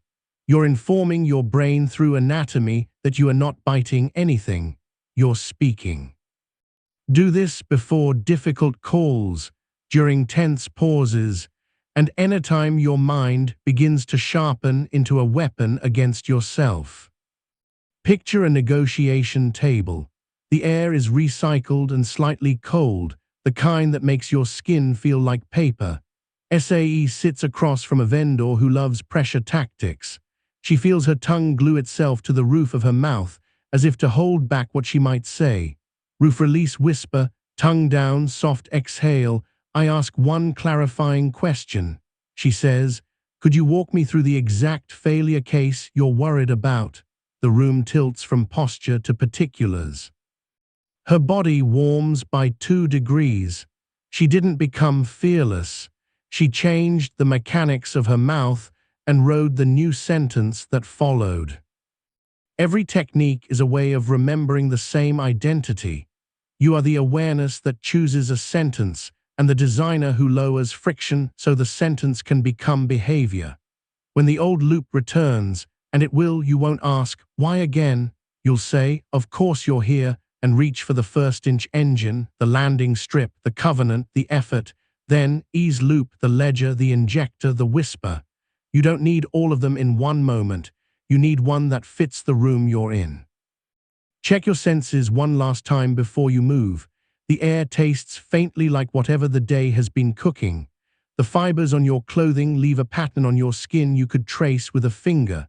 The light in the room is its own weather, soft, harsh, scattered, golden. Say a line out loud so the day can hear you. Energy is low and available. I touch it for 2 minutes. When the timer chimes, I stand. Or this hour is a sanctuary, I am inside. Or simply, I am opening the document. There is dignity in these small declarations. There is also neuroplasticity. This is not about being productive. This is about speaking to your mind in a way that teaches it to trust you. You are not a machine to be optimized. You are a human with a nervous system that responds to closeness, clarity, and rhythm. The scripts are closeness. The frameworks are clarity. The breath and the whispers are rhythm. Together they turn storm into weather, drama into directions, minutes into movement. You are the awareness, not the emotion. You are the one who places the runway and rolls forward inch by inch until the engine catches and the ground begins to blur beneath you. Shame is the heaviest word your mind knows how to throw, and it always aims at identity. It doesn't say, that went badly. It says, you are bad. When shame hits, language collapses into mutters and silence, or into performance that hides the sting. Today you'll learn how to meet shame at the doorway and keep your voice. You won't dilute accountability. You'll separate signal from story so you can repair what's real without burning the whole house. You'll practice 2 frameworks you can deliver even when your cheeks are hot and your chest feels hollow: the signal or story scan and the clean request formula.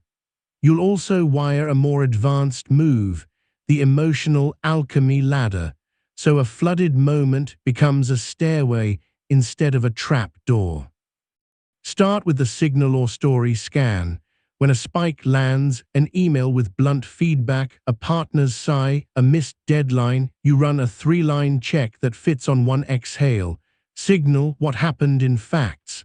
Story, what my mind claims it means. Skill, the smallest thing that would improve the next minute. It sounds like this. Signal, the report had errors. Story, I'm unreliable. Skill, run a 2-minute check before sending. The scan pulls your cortex into precision and keeps the amygdala from writing your biography in the middle of a Tuesday. You do not argue with the story, you label it and walk past it towards skill. The body follows language that promises a next step it can feel. Make the scan concrete now. Feel the chair pushing back at you, notice the weight in your palms, hear a sound in the room that doesn't need you. Say out loud gently, signal. Describe one camera-level detail from your day. Story. Name the sentence your mind slid under it. Skill. Pick a move so small it almost feels like cheating. The breath that carries those 3 words will be longer than your inhale. That's on purpose. Long exhale keeps prosody warm and blood available to your thinking brain. A scene at work will bring this home. Kyan presented to a cross-functional group after a week of late nights. At slide 4, someone said, "This logic is unclear." The room went quiet in that way meetings do when everyone smells a moment.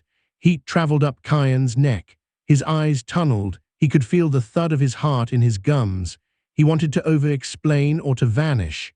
Under the table, he rubbed the pad of his thumb in slow circles and ran the scan. Signal, they're lost at slide 4.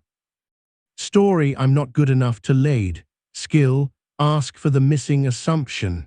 He raised his eyes and kept his voice slower than his blood wanted.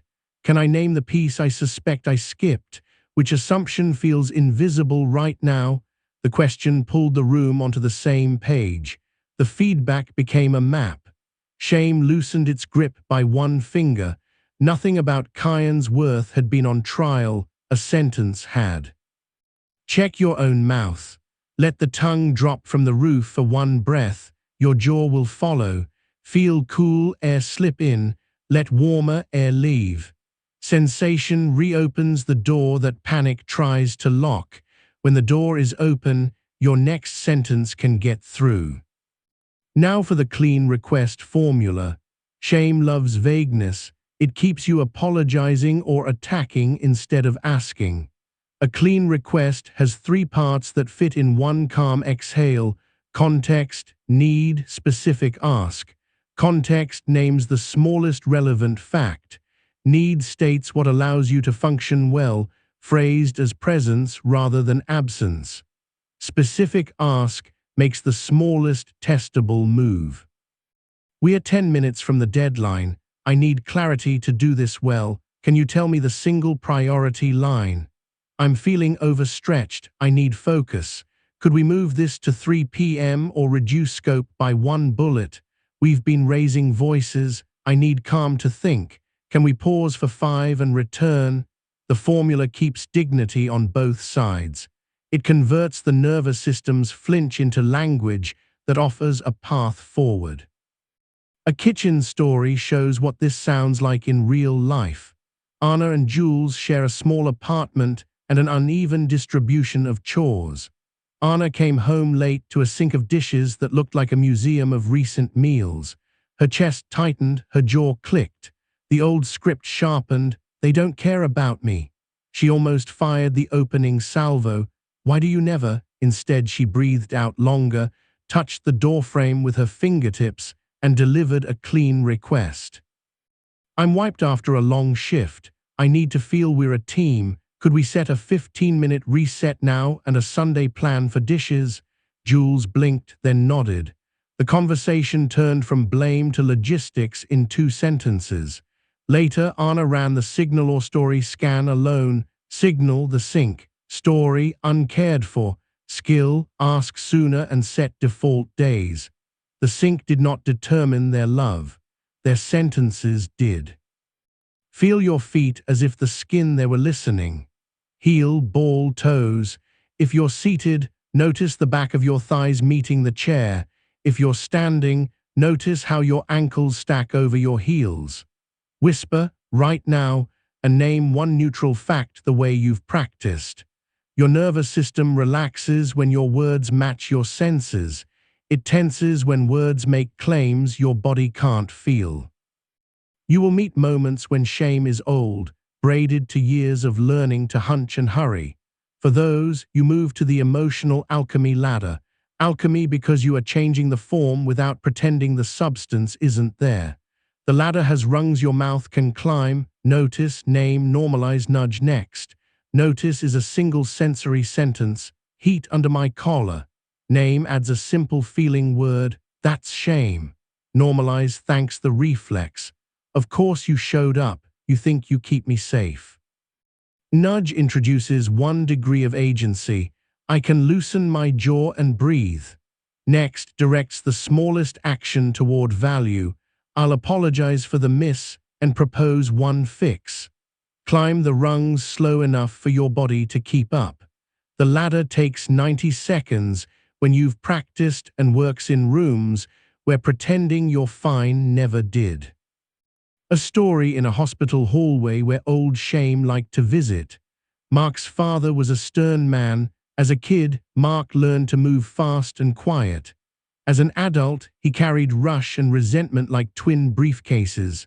One afternoon, a nurse asked him to step out while they adjusted his mother's lines.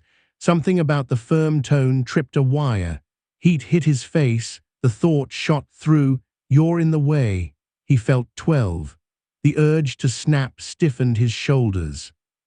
He turned, hands on the cold metal rail, and ran the alchemy ladder. Notice, cold on palms, heat on cheeks. Name, shame, normalize, of course, old pattern. Nudge, unclench jaw, exhale longer. Next, say 1 true line. He said to the nurse, "I get protective, thank you for caring for her, I'll be right outside." She smiled with eyes, not just lips. The hallway air felt a degree warmer. He had not mastered childhood in a moment, he had mastered this minute. Bring your senses forward, the fabric on your shoulders, the softness or scratch, the tiny breeze on your upper lip every exhale, the steady buzz of life in your fingertips if you look for it. These are handrails. Storms blow, handrails hold. To rewire the kind of beliefs shame prefers, global, forever, identity stamped, you'll use a technique called belief bankruptcy and reissue. Bankruptcy is not destruction, it's the legal end of bad debt. You declare the belief unpayable under current terms and reissue a smaller, workable note. The line is spoken like this: I declare bankruptcy on I am, I reissue, I often feel when, and I'm practicing.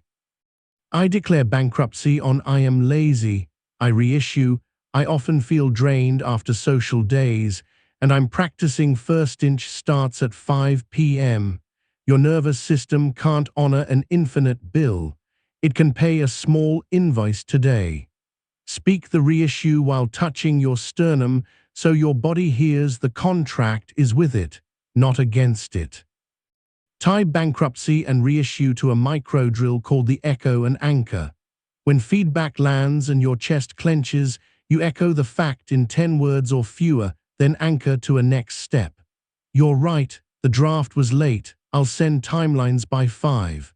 The echo shows you heard, the anchor shows you're steering. 10 words keep it clean, more words invite the courtroom back. Practice the echo and anchor when you don't need it.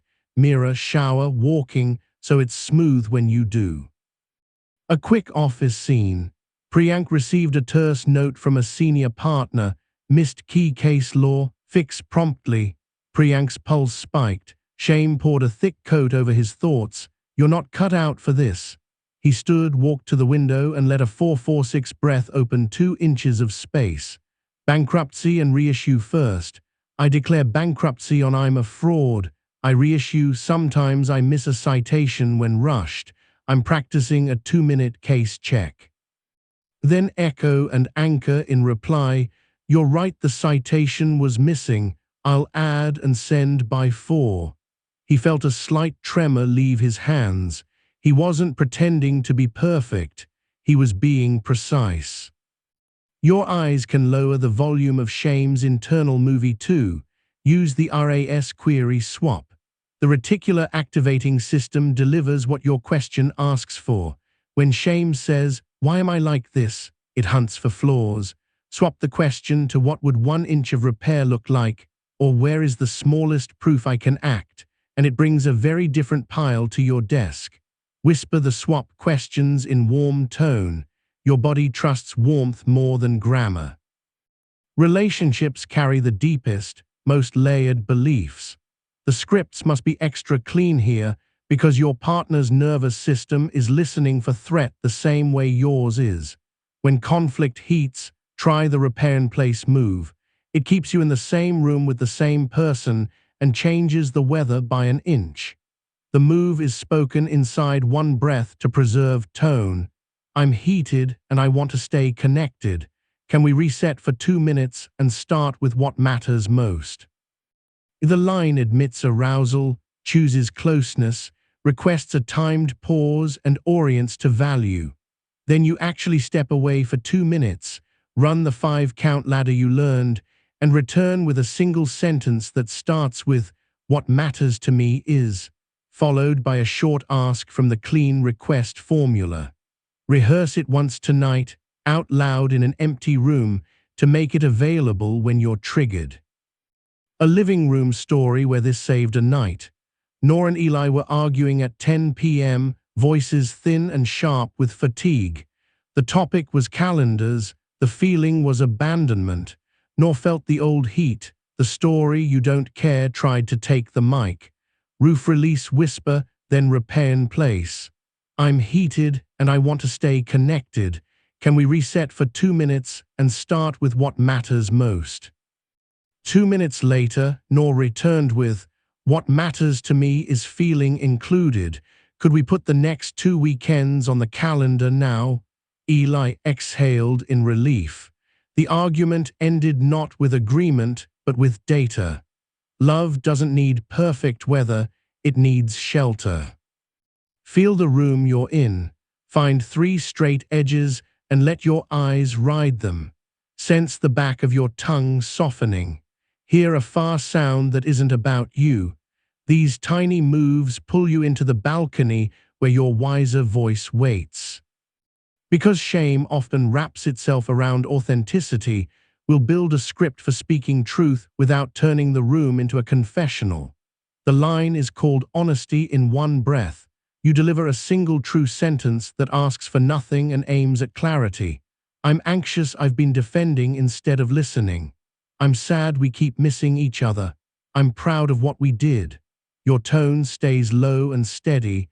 Your exhale carries the line to the end. Then you wait a beat before the next move. In that beat, you watch the other person's face as if it were whether you're learning to read. You are telling your nervous system that truth can exist without immediate fix. That is adult strength. There's science underneath these moves, not slogans. Labeling emotion with a single word recruits the right kind of prefrontal tissue to downregulate limbic heat. Long exhale shapes your voice so both brains in the room interpret safety. Specific next steps create prediction errors that update threat-based beliefs through reconsolidation. Your body likes when your words match its data and promise it's something it can do. Let's bring work and meaning closer with the values compass check-in.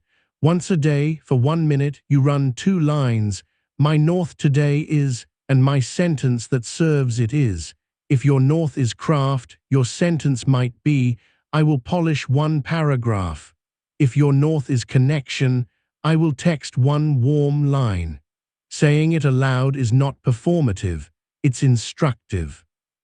The compass tells your Ras what to show you, and the sentence gives your mouth a job that keeps the compass out of metaphor and inside behavior. A brief moment from a commute. On a train, Yara held the pole with one hand and her phone with the other. She felt hollow after a long week where not much finished. Her mind offered its favorite summary, "You're behind." She looked out the window at buildings sliding past like pages.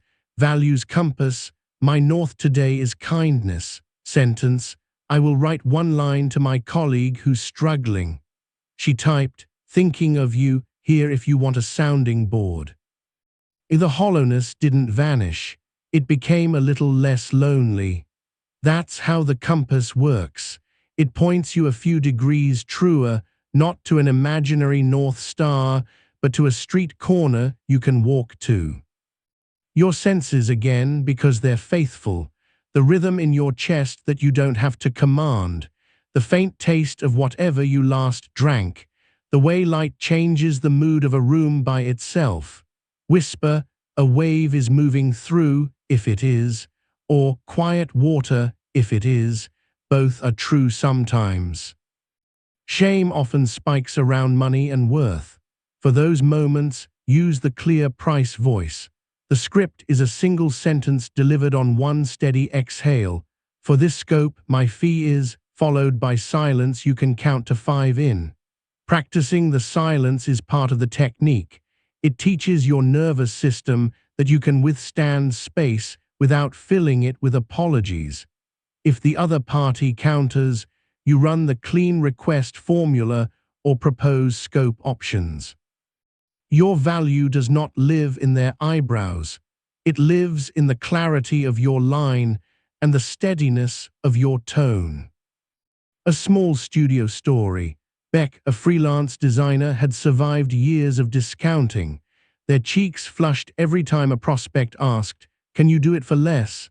One afternoon, Beck wrote the clear price voice on a sticky and stuck it to the top of the screen. The call came. "For this scope, my fee is $2,400. Silence, 4 beats, 5. The prospect said, "Okay." Beck ended the call and sat alone with a soft, disbelieving laugh. The belief that "I always have to bend" didn't vanish, but it cracked. Through the crack came light. Finally, you'll install a ritual for after the hard moments, the gentle debrief. It's 60 seconds and 3 lines spoken while walking slowly or washing your hands so movement soothes as you speak. What was real? What did I choose? What will I reuse? Real is the signal. Chosen is the sentence you steered. Reuse is the script you'll carry forward. The debrief teaches your hippocampus to store not just the wound, but the win inside the wound. It is how the brain learns you are someone who recovers clarity quickly. We're circling the same truth from many angles so it sinks past understanding into habit. Your scripts are not slogans. They are handles your hands can find in the dark.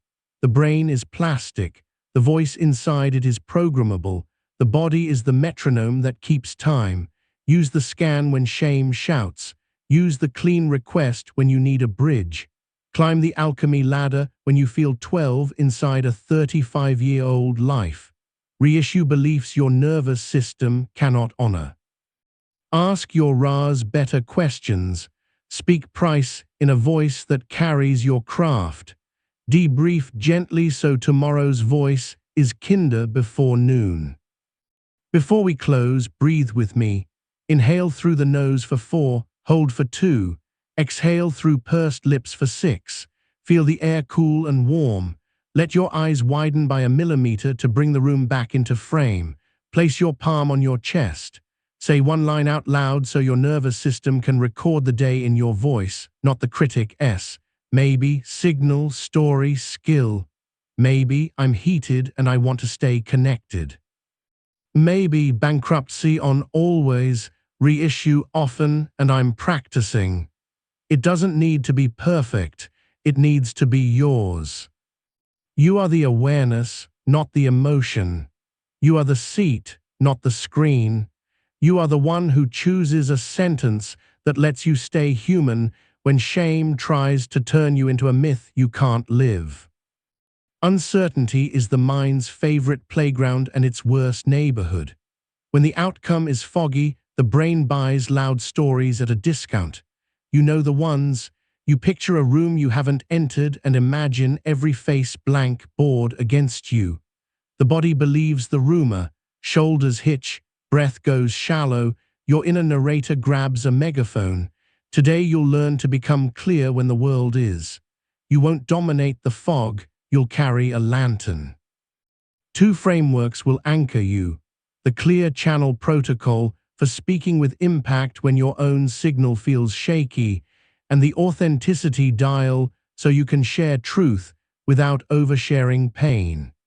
You'll also wire the 2% bravery contract, a micro-commitment that makes courage so small your nervous system says yes before fear finishes its sentence. Start with the clear channel protocol. The metaphor is simple. You are a transmitter and stress is static. To cut through, You need 3 pieces in order: anchor, aim, ask, spoken like a short river that keeps moving. Anchor is one sensory detail that proves you're in a room, not a memory. Aim is a single sentence that names your intention for the next minute. Ask is the smallest question that propels the conversation toward that intention. Anchor, window, light on the table. Aim, clarify the decision. Ask which 2 options feel live to you. This structure matters because stress strips nuance. The protocol rebuilds it by chaining body to purpose to action. You're not performing poise, you're supplying the brain with rails it can run on. Feel your own anchor, the texture of the chair under your thighs, the way your shirt touches between shoulder blades, a sound humming near air vent street, a neighbor in the hall. Let your exhale be a second longer than your inhale. Now give your mind one clear aim for the next conversation or message. Offer a path, surface the risk, decide the first step.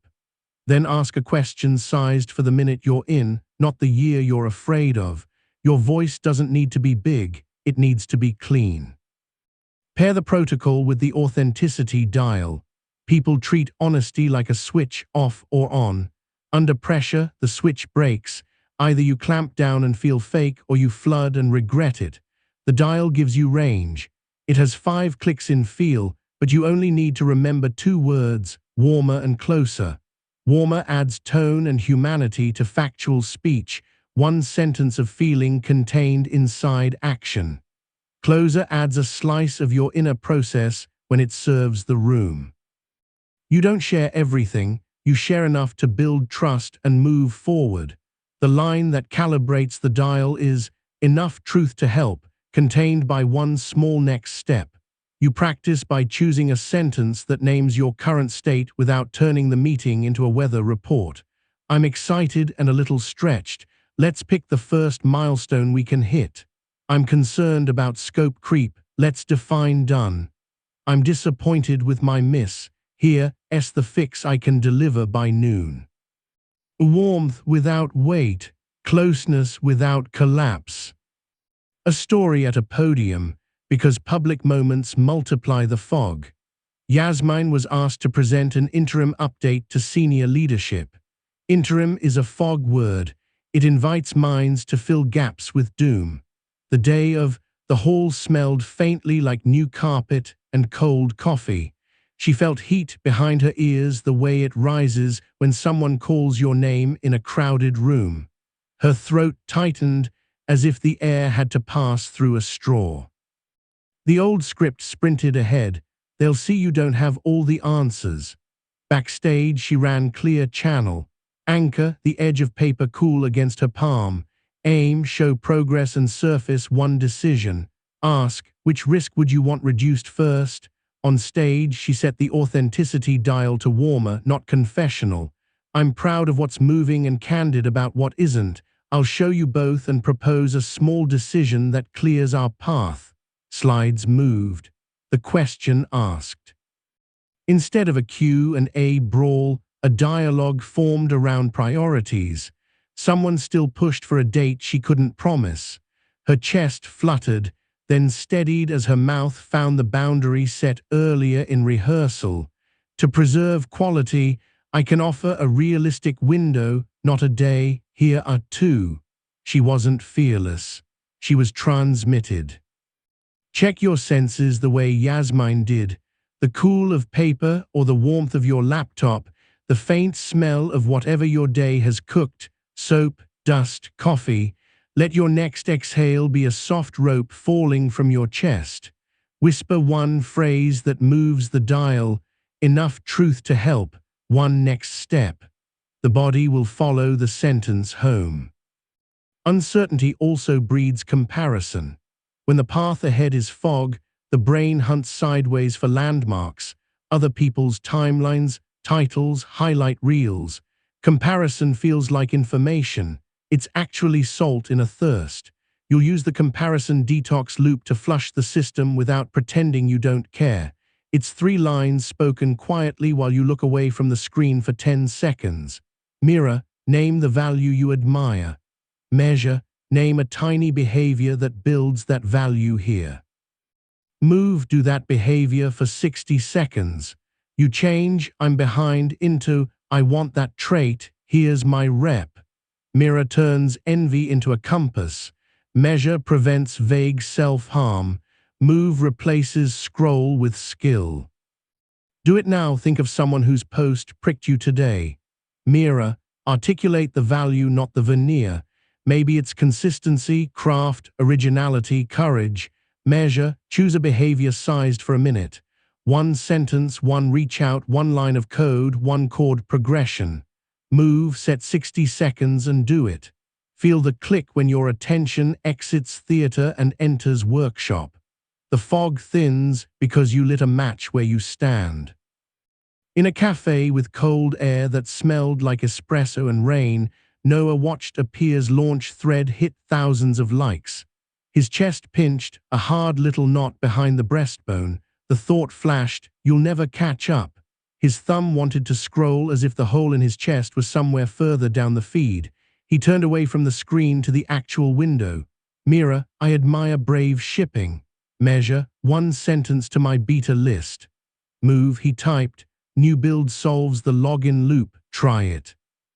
He hit send, and the knot loosened not because the internet answered, but because he moved in the direction envy had pointed. The body believes action, the mind adjusts. Sense your own weight in the chair or on your feet. Notice the subtle buzz in your fingertips from blood moving. The warmth of your palms is a friendly furnace.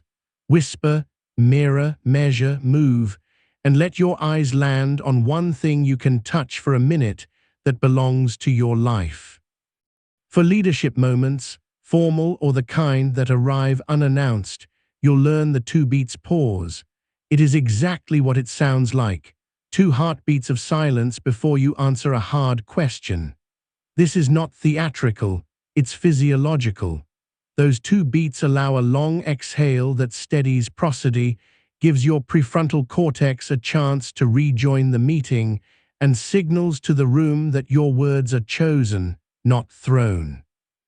Tie the pause to a tiny ritual, forefinger to thumb, a gliding breath, eyes softening to widen the room, and then speak a credible neutral followed by your aim or ask.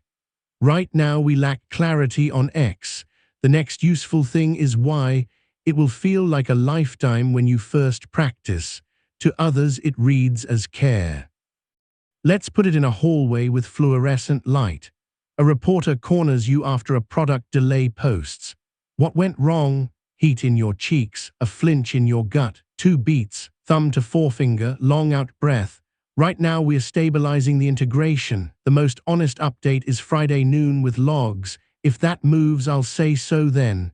You did not put glitter on a swap meet. You gave the room a post you can tie the rope to. Your nervous system respects you for that, so does theirs. Peer at your breath. In, a cool ribbon. Out, a warm veil. Count 2 beats at your throat with gentle fingers and imagine the pause living there, ready for use. Your voice will step onto it like a plank. Now the 2% bravery contract. Courage is too expensive when priced in whole leaps, but 2%, the smallest increase in risk that your body tolerates, compounds. The contract is spoken with your hand on your sternum to recruit the skin's honesty. I will increase exposure by 2% and recover. Exposure means visibility, difficulty, honesty, whatever edge you're training. Recovery means you will mark an end and do a steadying act after, so your body learns that bravery has exits, not just entrances. 2% can be CCing a stakeholder on a draft, publishing a paragraph, not a manifesto, naming one fear in a room where you once wore a mask. After the act, you step outside, drink water, hum once, or text a steady friend. Contract kept. The brain stores the pair, risk and recovery, like a good song you play again. Cora used it at work where visibility meant opinions and opinions once meant danger. In a planning meeting, she always deferred to louder voices. 2% was to share one observation without apology. Hand to sternum, silent line, 2% and recover. When the moment opened, she said, "A risk I see is we're underestimating onboarding. I propose we cap new clients at 3 per week until we measure time to first win." Silence, then nods. After she walked the block, felt cold air scrubbing her cheeks, hummed a low note, and smiled without trying. The contract was signed, her nervous system cashed the check. Feel your own sternum, the shallow rise and fall, the press of your hand a quiet weight. Whisper 2% and recover. Picture one scene today where that fits. Picture the recovery too. The body trusts plans with exits. Uncertainty also tempts you to create certainty by control, overscheduling, over-explaining, overworking the night before the morning you fear. Control burns fuel fast. You'll trade it for clarity. Use the loop-Stalane's move. A loop is any action you repeat to calm yourself that produces no new information. A lane is the smallest experiment that returns a signal from reality. Your script. This is a loop. I choose a lane. Doom scrolling is a loop. Emailing a clarifying question is a lane. Rereading the same paragraph is a loop. Writing one question you're trying to answer is a lane. Rehearsing the argument is a loop. Drafting the first sentence of a boundary is a lane. Say the line as you pivot so the sound of your voice marks the fork. In a dim living room with a plant leaning toward a window, Mina refreshed analytics like a rosary. The curve dipped. Her stomach did too. "This is a loop," she said aloud, soft, not scolding. "I choose a lane." She wrote down 2 hypotheses and 1 test each. She messaged a friend for a 5-minute sanity check. 10 minutes later, the fog wasn't lifted, but it had streetlights. Breathe and feel your lower ribs expand into the back of your chair as if you had lungs back there too. Let your exhale carry one quiet line, loop or lane. The brain that insists on certainty will accept reality when you put it in its hands. You'll also practice the storyboard preview for big days. The mind likes to preview disasters. You'll preview decisions. The storyboard is 3 frames, before, during, after. In before, you film yourself doing the single preparation act that increases success the most. In during, you film yourself saying one sentence you want available. In after, you film the small recovery ritual that closes the loop. This isn't manifesting, it's rehearsal that lowers surprise cost. You can feel yourself doing the work. Your voice recognizes the line. Your body knows how the scene ends. Imagine tomorrow's hard call. Before, you see your hand write 3 bullets on a sticky. During, you hear yourself say, "To move us forward, here are 2 options." After, you see yourself standing by a window, eyes on a tree. Exhale a long, warm breath. The fog won't vanish, but you will walk into it with a lantern made of memory. A story in relationships where the dial and the storyboard saved a weekend. Lenia and Max had planned a trip with friends. On the drive, a small comment landed sharp, snagging an old thread. Lenia wanted to fold into polite silence until resentment cooled into ice. She caught herself with a palm on her thigh, felt denim texture, and ran the dial. Warmer, not flood. "I'm a little prickly and I want to enjoy this. Can we reset with one song?" Max blinked, surprised by the blend of honesty and direction. "Yeah, pick it." The song was 3 minutes of a familiar chorus. The fog between them didn't disappear, it thinned enough for a view. Later that night, Lenia used storyboard preview for a longer talk. Before, pick words. During, one sentence that begins with "what matters." After, a walk alone for 5 minutes. Their weekend recovered because her voice did. Sense your jaw, loosen it by the width of a seed. Feel your tongue rest away from the roof. The mind makes mountains, your mouth can make a path.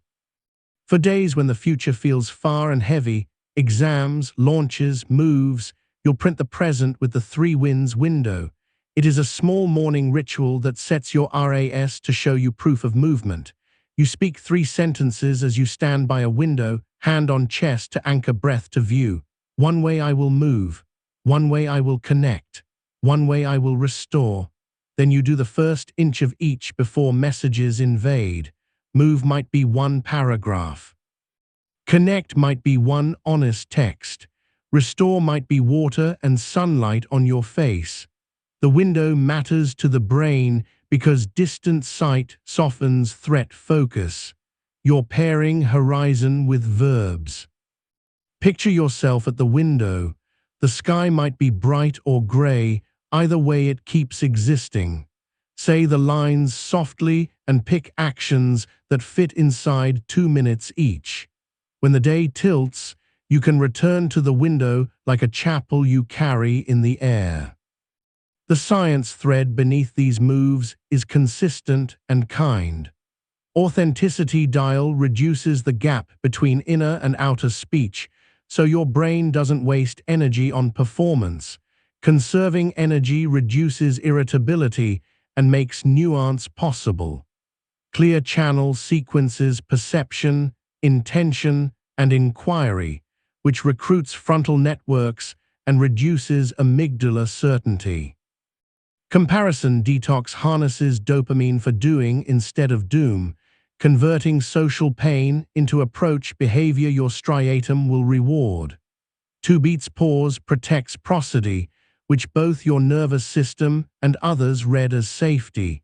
Safety opens cortex. The 2% contract calibrates exposure inside windows your system can integrate. Integration beats overwhelm every time. Loopstelanes reframes anxious rituals into experiments, which provides prediction errors. The currency neuroplasticity trades in. Storyboarding leverages motor imagery to lower state mismatch when you arrive. Your body recognizes scenes it has already done. 3 wins tunes the RAS so your brain notices handles in fog. None of this matters unless you feel it land in your body right now. So stand or sit 2 inches taller. Let your shoulders slide like doors finding their hinges. Breathe in a small, cool thread. Breathe out a longer, warmer ribbon. Anchor 1 detail in this room. Aim 1 sentence you want available later today. Ask 1 question that would move a conversation toward that aim. Warmer, add 1 human note inside action. 2 beats. Let silence carry your next word to the end of your breath. 2%, pick a half step right at the edge and the recovery that follows it. Loop or lane, choose reality, preview 3 frames. Window, move, connect, restore. A last story before you go practice. After a layoff, Davian felt the strange quiet of mornings without meetings, like a city after snow, the same streets, softer sound. His mind's narration went dark. You're behind, you've lost speed, you don't belong. He installed a simple day, 3 wins at the kitchen window. Job search was a lane, LinkedIn loops were loops. 2% meant 1 reach out to someone he admired but never messaged. Authenticity dial kept his notes warm without turning them into confessionals. Clear channel ran on every call. Anchor the room, aim the minute, ask the live question.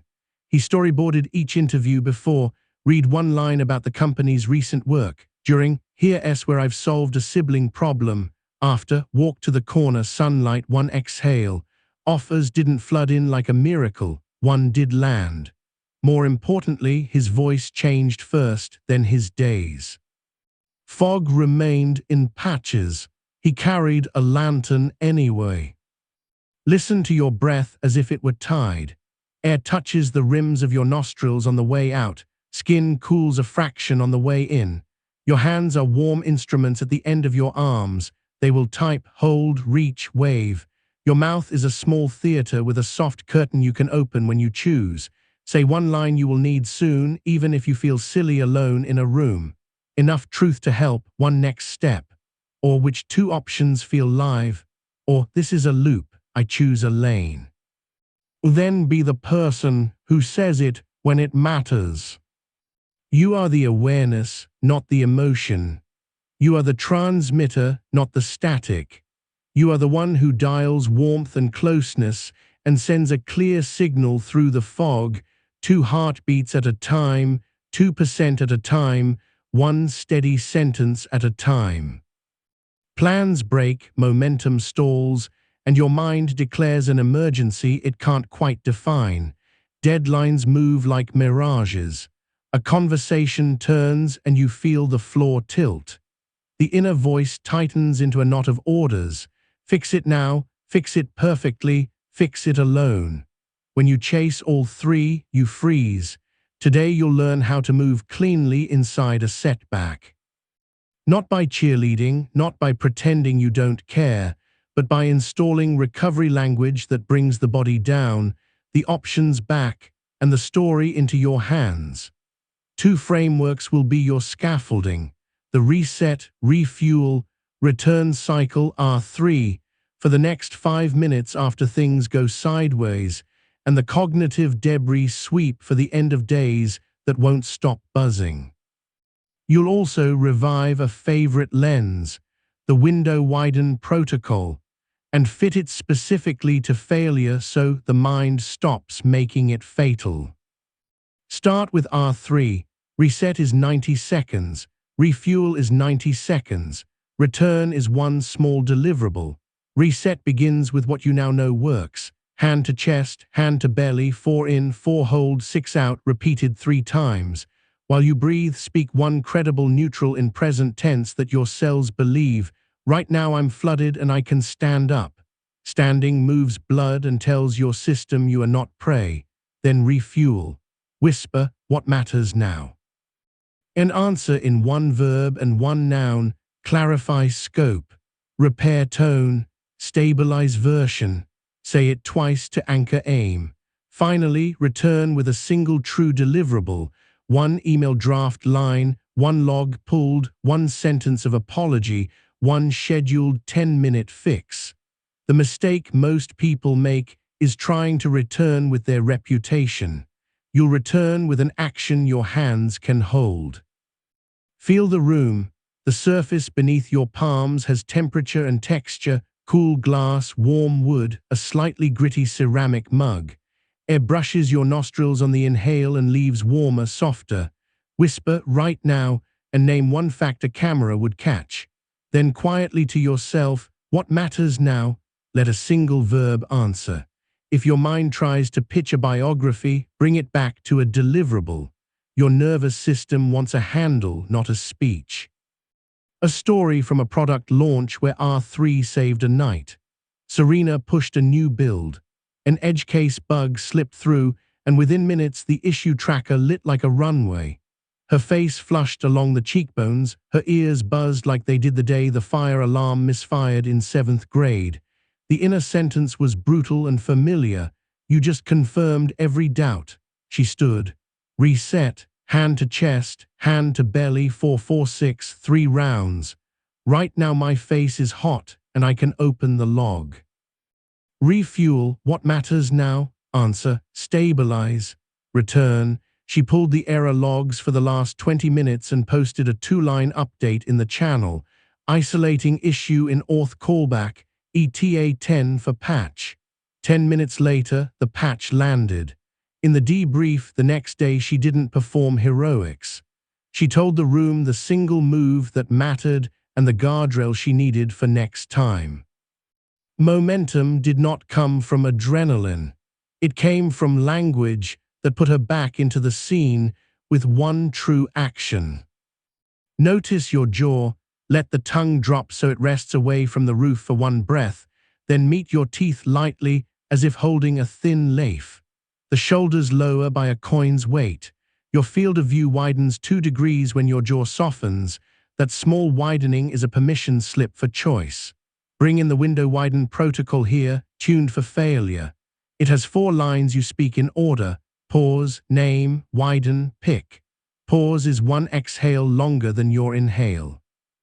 Name is a single sentence about the problem without character verdicts. The file corrupted. We missed the cue. I spoke over them. Widen asks, what 2 other explanations or paths exist? Then pick selects the smallest wise action that shrinks risk now. This isn't philosophy, it's circuitry. Naming recruits the medial prefrontal cortex. Widening brings alternative maps online. Picking returns agency to the hands. In fog, you carry a lantern by choosing 1 square to light. An everyday version happened in a kitchen at 6:40 p.m. Ezra burned the rice while texting, and his partner's face made a quick, tight shape he'd seen before. Old script, you ruin the easy stuff. Heat climbed the throat from collar to jaw. Pause, 1 long exhale. Name, the rice burned. Widen, oven still works. We can pivot to toast and eggs or order in and take a walk.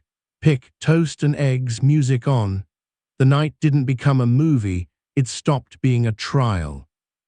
Your senses again, the cool patch of air on your forearms compared to the warmer skin at your neck, the press of fabric on your knees, the faint hum in the room. These details are not cute, they are anchors. The mind, left alone, becomes a prosecutor. Sensation is the judge who insists on evidence. Now the cognitive debris sweep. Setbacks shed scraps, half-made decisions, almost fights, unresolved tasks that hover like static. Debris drains cognitive fuel overnight and loads the next morning with dread. The sweep is 3 sentences and 1 container. Sentence 1, debris, then speak 3 titles only, no backstory, client reply, slide 4 logic, dish sync plan. Titles keep you moving, stories sink you. Sentence 2, container, and you choose where each goes: calendar slot, task list, message draft, talk with a name and time. Speak the container as you place it. Calendar Tuesday 10 minutes slide fix. Sentence 3, direction, and you say 1 microline that starts momentum tomorrow. Open doc to line 28. Then you close with an exhale and 1 anchoring sensation. Hand on sternum for 2 breaths or a 30-second walk. The sweep is 5 minutes. The benefit is your hippocampus gets to tag the day done, not scattered. An anecdote from a classroom where the sweep kept a teacher human. Ria taught 9th graders whose attention was weather with pockets of lightning. On a Thursday, a tech failure blew 15 minutes of a lab, and a parent email critiqued her rubric. At 8:30 p.m., she recognized the debris hum and ran the sweep while standing at the sink with warm water like a small river over her hands. Debris, lab redo, parent reply, rubric example. Container, calendar Monday 2, lab reset, draft email Sunday 5, copy exemplar in Drive. Direction, open doc, paste 1 paragraph. The hum dropped to a low, friendly buzz. She slept as someone who had a shelf, not a storm. Feel the back of your ribs widen as you breathe, as if a book were opening there. The room remains. The floor supports you without asking for anything in return.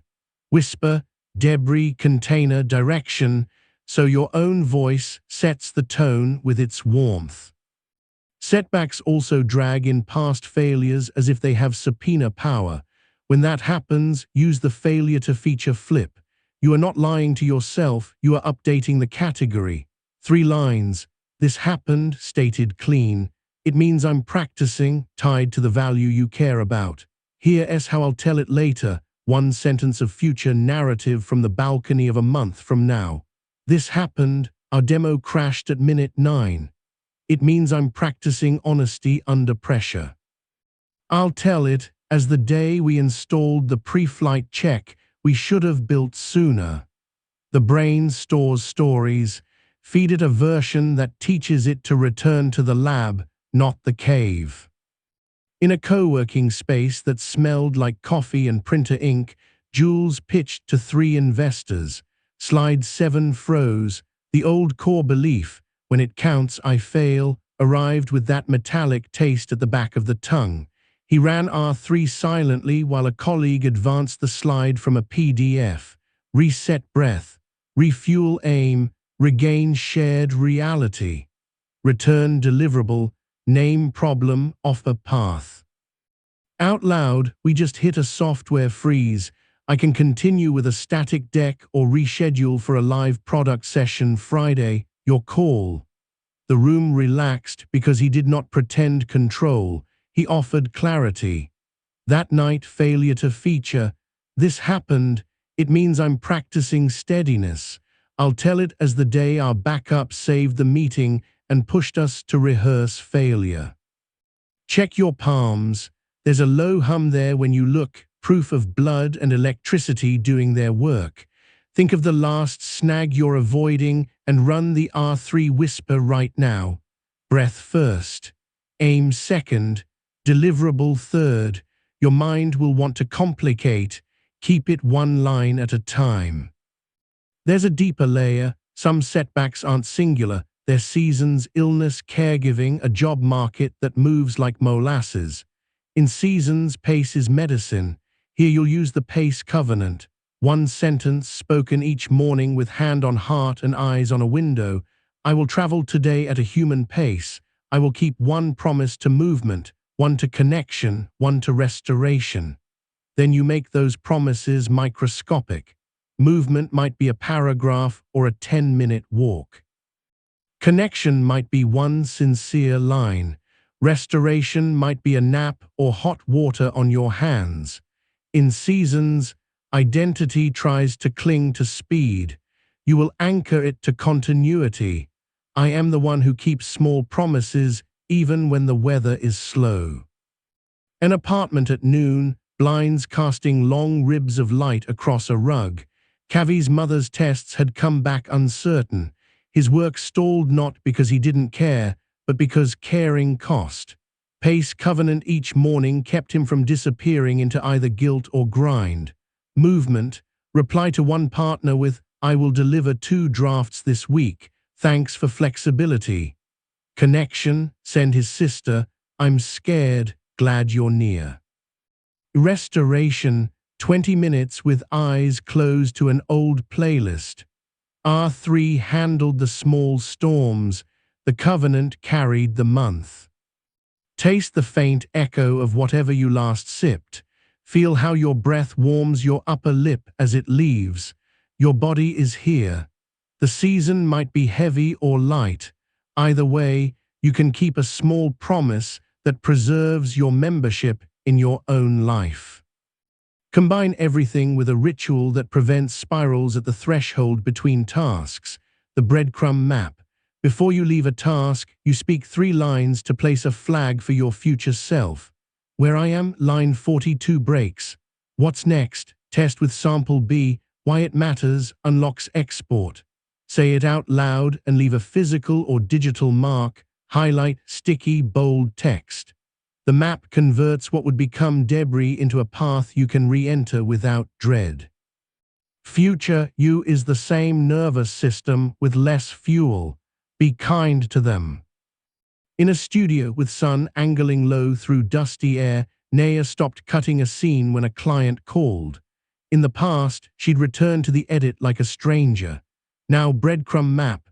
Where I am, clip 231 drifts late. What's next? Nudge 2 frames left. Why it matters, sync with score. She stuck a yellow square by the space bar and wrote 231 right 2.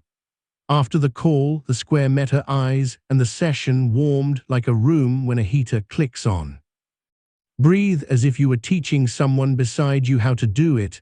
Slow in, slower out, kind tone. Whisper 1 breadcrumb line for a thing you'll leave after this chapter. Where you are, what's next, why it matters. Your mouth makes a promise, your hands will honor it. Setbacks bring self-judgment's favorite trick. Globalizing, to shrink it, use the perimeter line. You draw the smallest fence around the failure and speak it. The miss lives between minute 8 and 9. The misunderstanding lives in the word soon. The bug lives in the handoff to the third-party API. Then you add, outside the fence lives everything else I did with care. The line keeps shame from annexing your whole identity. Your body calms when the threat has edges. Quick scene at a dining table scattered with index cards. Lee studied for an exam she'd failed once before. The word failure tried to spill across the table like ink. Perimeter line, the miss lives in synthesis questions. Outside the fence, recall is strong. She ran R3, reset, breath, refuel, synthesized 2 answers, return, wrote an answer and read it aloud to a plant.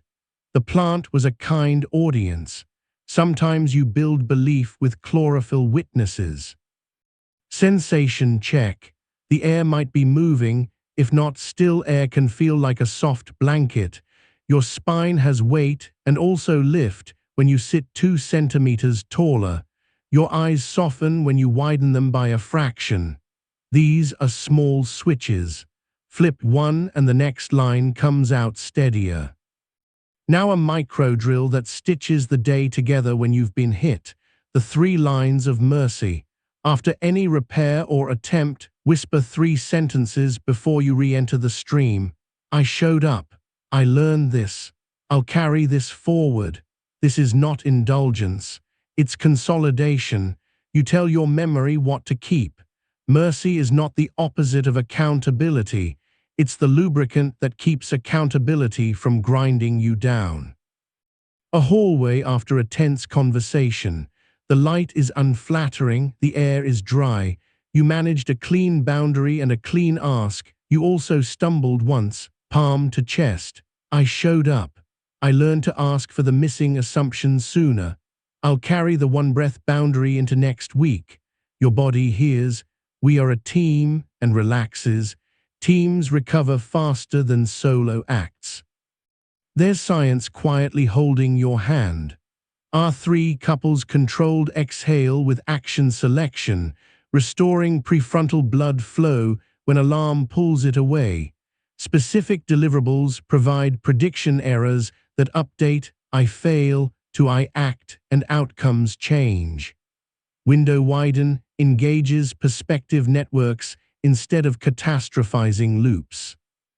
Cognitive debris sweep leverages task closure to reduce zygonic tension, the mind's tendency to grip unfinished business, so sleep consolidates learning instead of looping worry. Perimeter lines recruit spatial reasoning to bound emotional contagion. Breadcrumb maps create contextual cues your hippocampus loves, letting you re-enter a task with less spin-up cost. None of that matters if your mouth stays shut. It matters when you speak a sentence your body can follow. One more story because life keeps writing them.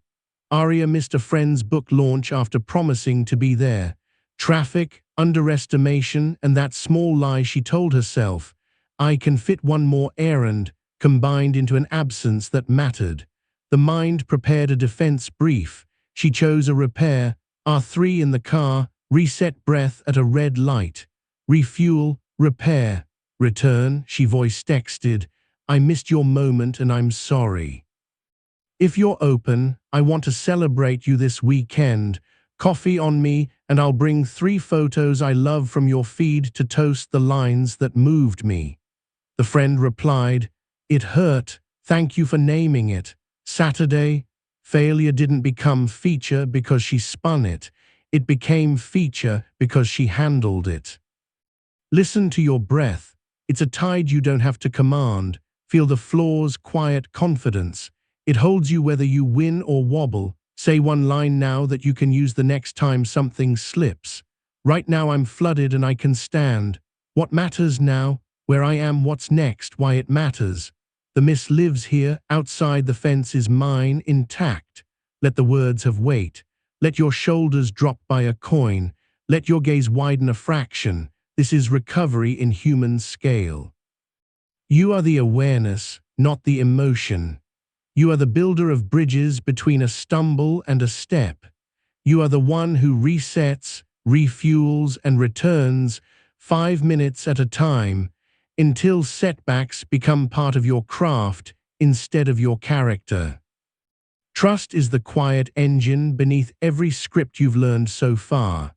When you trust yourself, your sentences come out clean and your body follows.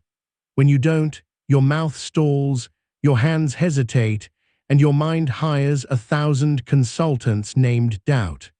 Today you'll build self-trust you can feel, not as an idea, but as a rhythm you can keep even when the room tilts. You'll do it with 2 frameworks, decision triage and the integrity ping, and a practice that upgrades yes-no from politeness to precision. You'll also wire a small ritual to seal decisions so your brain stops reopening them like tabs at midnight. Begin with decision triage.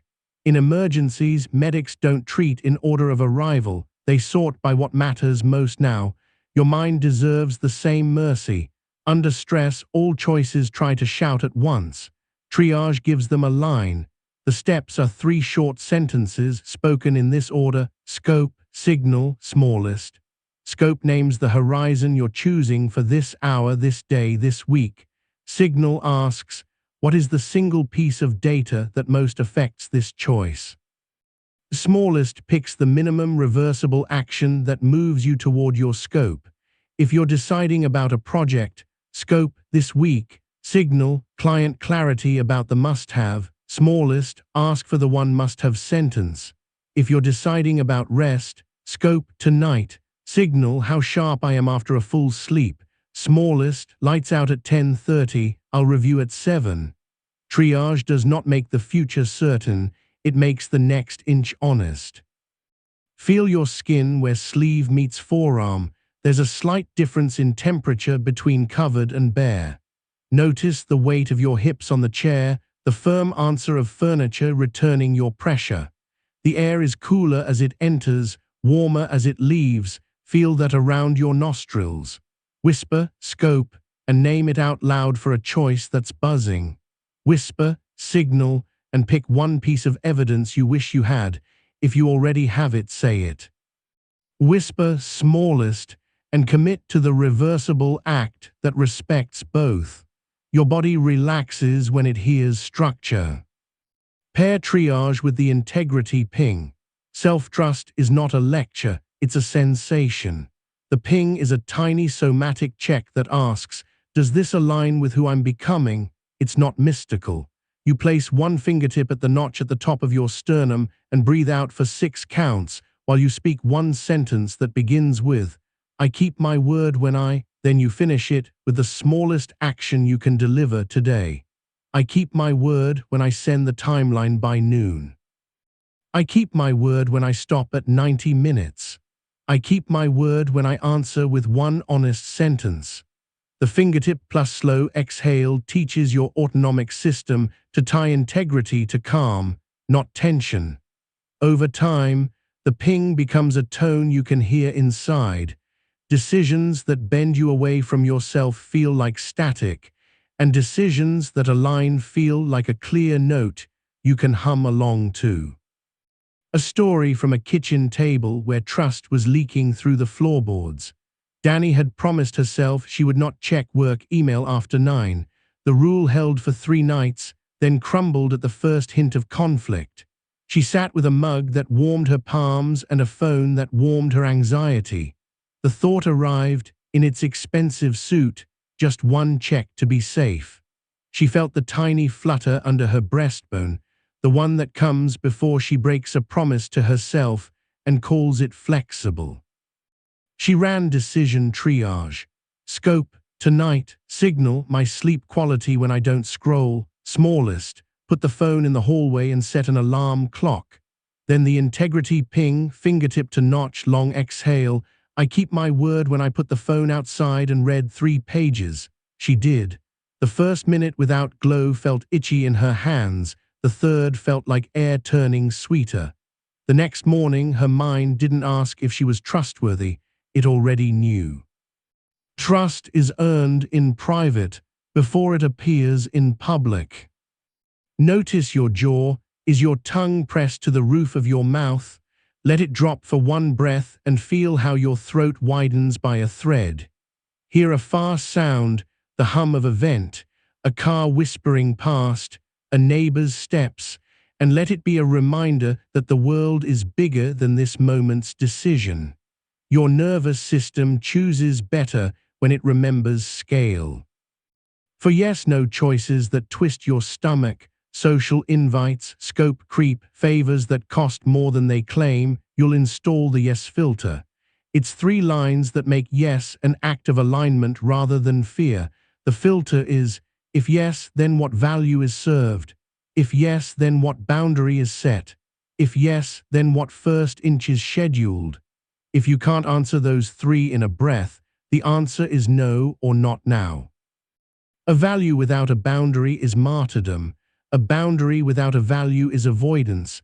A first inch without either is busy work. You'll speak the filter out loud to yourself before you answer anyone else. Value, mentorship, boundary, 2 calls this month, 30 minutes each. First inch, send calendar slots. Or value, craft, boundary, drop 2 features. First inch, write done definition. Your mouth will find no more easily when your yes has a spine. Take a breath and test the yes filter against something that has been nagging.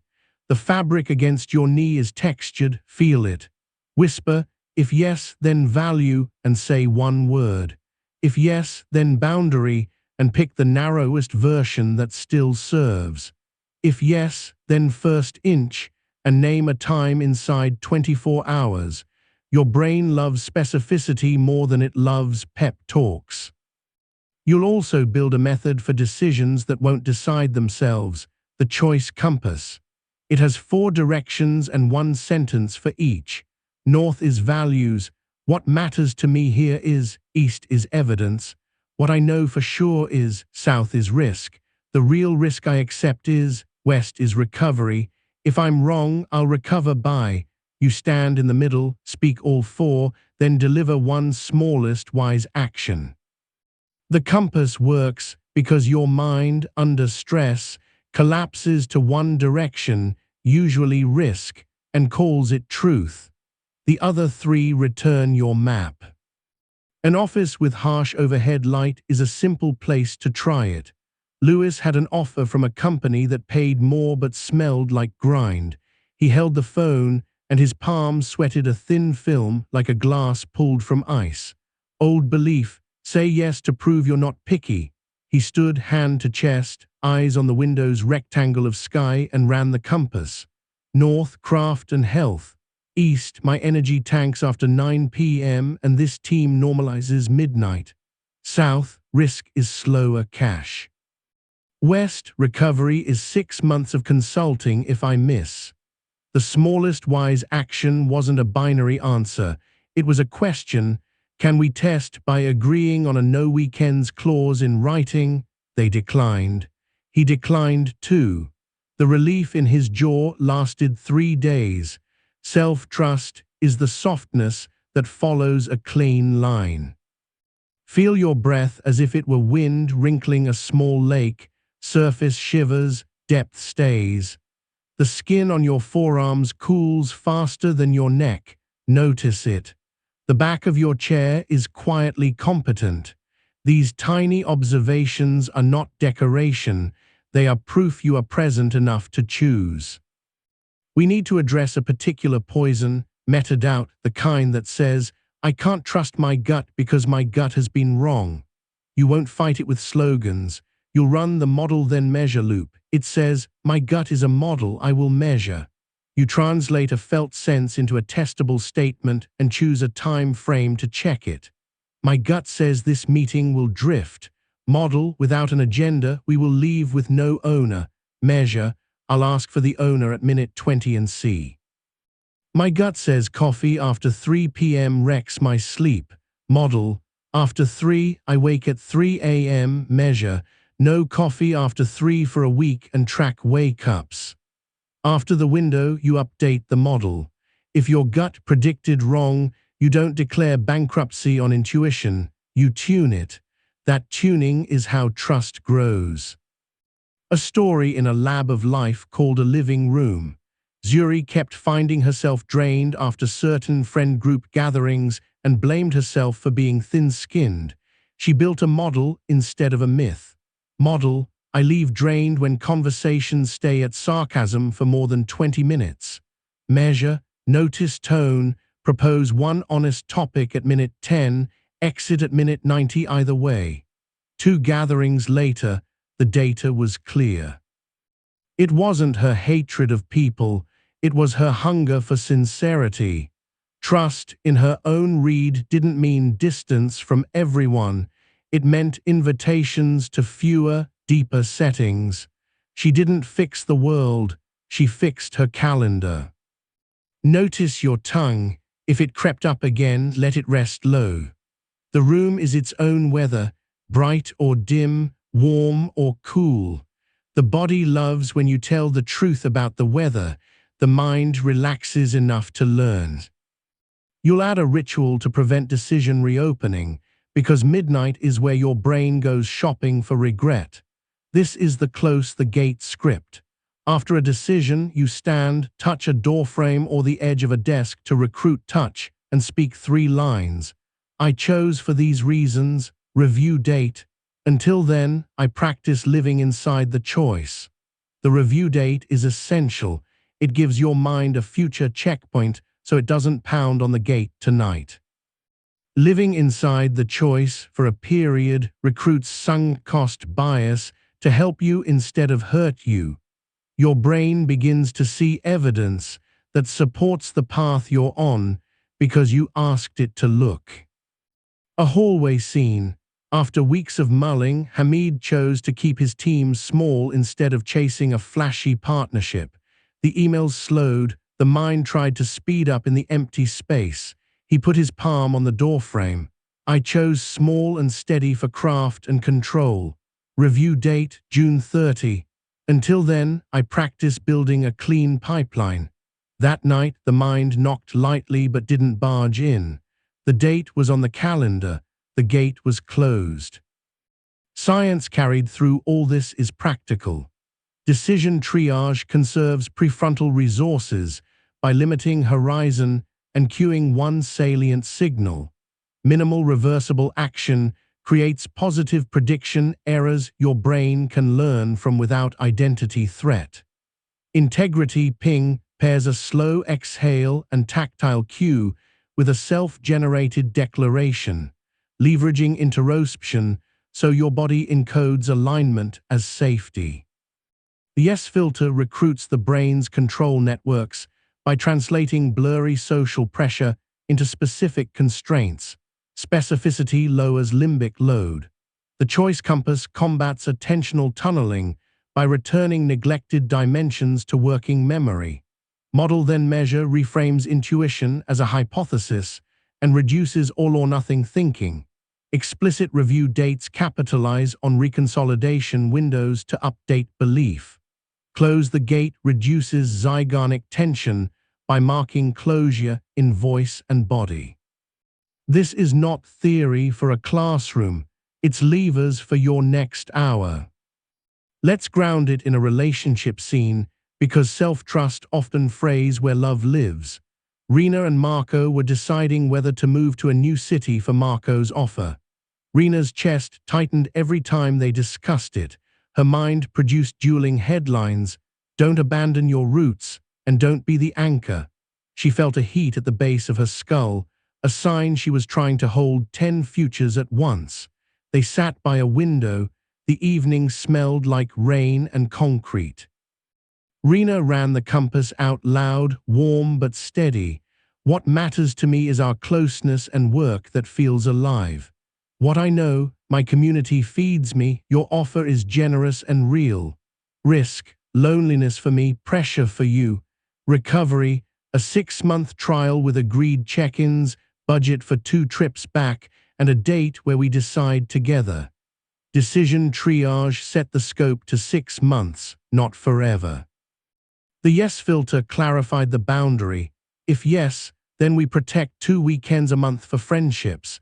If yes, first inch is scouting 2 communities and setting check-in dates.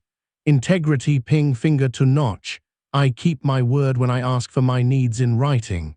They moved, not because one future was mythically right, but because their language made the unknown livable. When doubt knocked, the gate was closed until the review date. The body learned they could choose without betraying themselves. Check your breath again. Inhale, imagine the air as a thin, cool ribbon. Exhale, feel the warmth lave and the ribs sink a millimeter. Your hands hold warmth. Your ears catch a sound not about you, a distant laugh, a door, the tick of a clock. This is the theater where you choose your next line. Now a drill to strengthen the muscle that keeps promises to yourself in micro. I call it the one-card contract. Every morning, you pick a single index card or digital equivalent. On it, you write one promise that fits inside 10 minutes. You read it out loud once, hand on sternum, then you place the card somewhere you must touch, on your keyboard, under the mug, inside your wallet. When you complete it, you flip it over and say, "Contract kept." Your hippocampus stores victories better when you mark them with voice and movement. The point is not productivity, it's reputation with you. A stack of flipped cards after a month is a museum of trust. A quick scene at a bus stop with a metal bench cool against the back of a thigh. A student named Imani felt like her life was a series of starts and apologies. She wrote on one card, "Email professor 3 lines about missed lab, propose makeup." She read it aloud with a small, steady tone. The bus exhaled when its doors opened. She exhaled when the message sent. She flipped the card. Contract kept. That flip was a hinge. The door on the next hour swung easier. Add a tiny script for moments when 2 good options fight like siblings in your head. It's called flip and feel. You assign heads and tails, flip a coin, and notice your first feeling as it lands before the mind writes edits. If you feel relief, that's data. If you feel dread, that's data. You don't obey the coin, you interrogate your reaction with the compass. This bypasses performative logic and touches the limbic truth. The limbic system is not your enemy. It's a source of priorities you can translate into choices your future self respects. Your senses again. The room's light is a color: gold, white, gray, blue. The smell near you might be soap, paper, coffee, rain. The back of your neck registers air more than your chest does. The body keeps you local so your mind can travel wisely. For leaders and teams, here's a ritual that builds group trust with language. It's the one-line promise. At the start of a sprint or week, each person speaks one sentence that they can keep without burning out and that others can rely on. I will ship a draft by Wednesday noon. I will be on time to stand-ups. I will ask for help within 24 hours if blocked. The group replies with heard, not applause. At week's end, each person says whether the line held, and if not, what boundary or resource would make it real next time. The practice converts culture from hope to architecture. You install shared integrity, the way carpenters hang doors: measure, place, test, adjust. A small story at a non-profit under load. The team had grown used to noble exhaustion and missed deadlines. They tried the one-line promise for a fortnight. The first Friday, half the lines held, half didn't. Instead of shame, the language turned to scaffolding. I need 2 afternoons without meetings. I need clarity on done. I need help writing no to scope creep. The second Friday, more lines held. The third, the rhythm felt like a song the group could keep. Self-trust is contagious. Group trust is the choir it forms. You'll also install a repair for when you break your own word, because you will. It's the 3R line: recognize, repair, recommit. Recognize is spoken without extra adjectives. I missed my quiet hour. Repair is a single action that reduces harm. I'll reschedule 40 focused minutes tomorrow morning and alert the person I delayed. Recommit is the gate. Review date, 1 week. The difference between a person who trusts themselves and a person who doesn't is not perfection.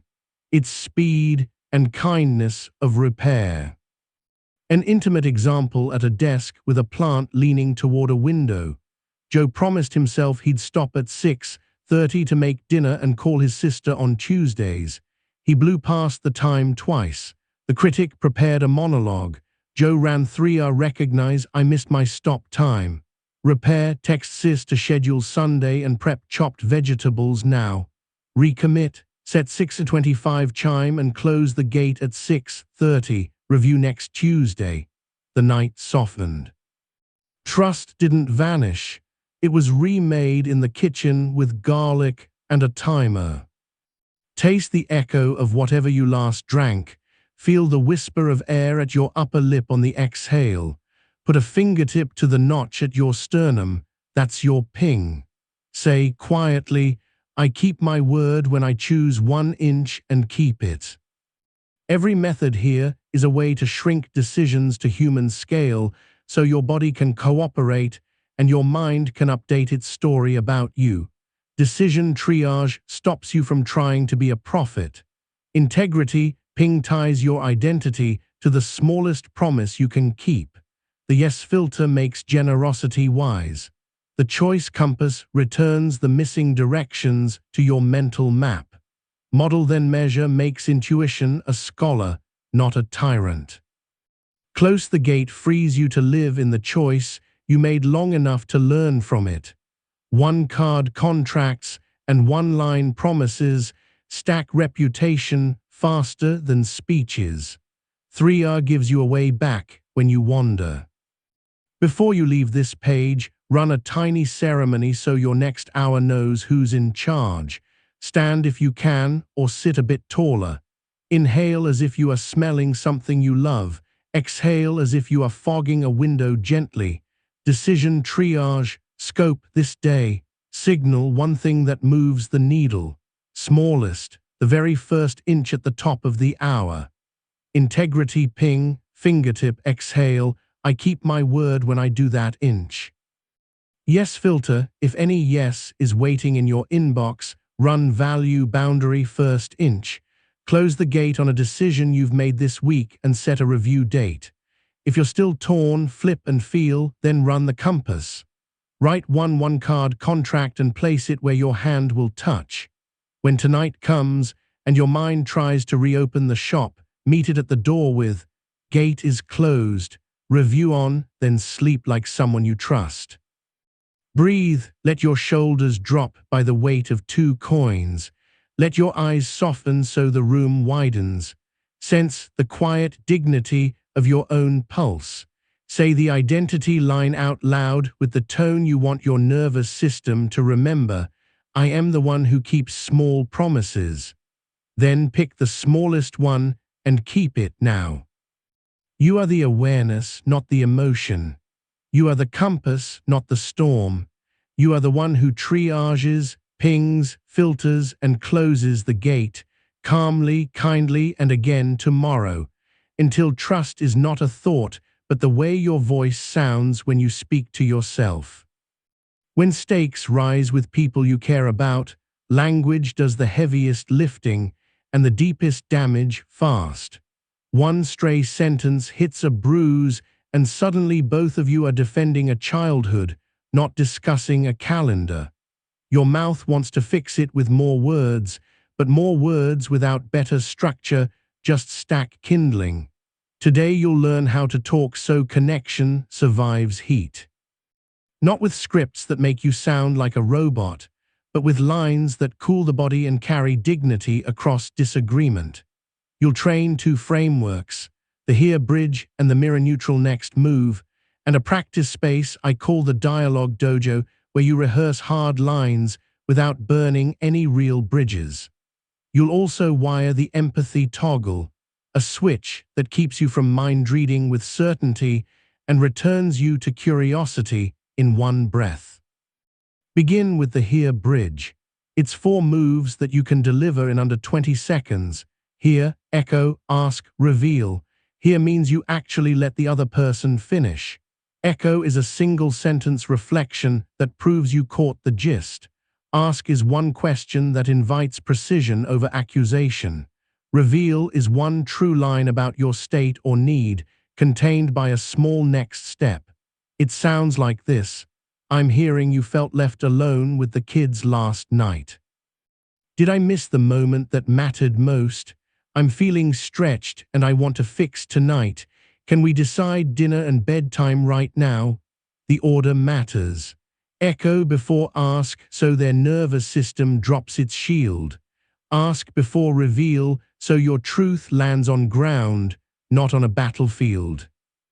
Feel the room answer your weight, the chair supporting your thighs, the subtle pushback of fabric at your shoulders.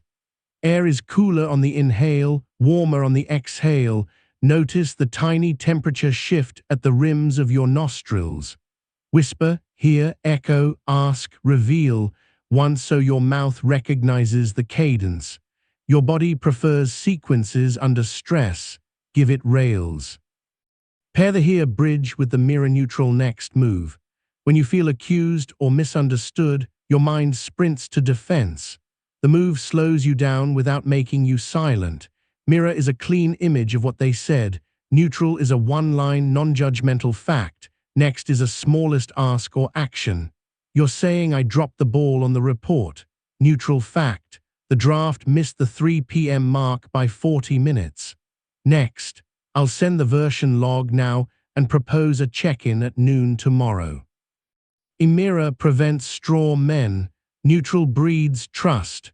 Next pulls the room toward repair. A small office scene where both moves saved a week. Ren's teammate messaged at 8:49 a.m. You left me hanging yesterday. Ren felt heat climb his neck and that old metallic taste at the back of his tongue. The first reply his fingers drafted was courtroom language. If you'd given me clearer requirements. He stopped, leaned back so his shoulder blades met the chair, and breathed out longer than he breathed in. Hear bridge, minus the temptation to argue. I'm hearing you felt stranded by my late draft. Which piece blocked you most? I'm frustrated with myself and want to prevent repeats. Can we set the noon checkpoints? The teammate named the exact table that had stalled them. Mirror neutral next followed. You needed the billing table. Fact, my draft was late. Next, I'll push that table by 10:30 and schedule a noon scan. By lunch, the air in the room felt 2 degrees cooler. Repair isn't a speech, it's a sequence.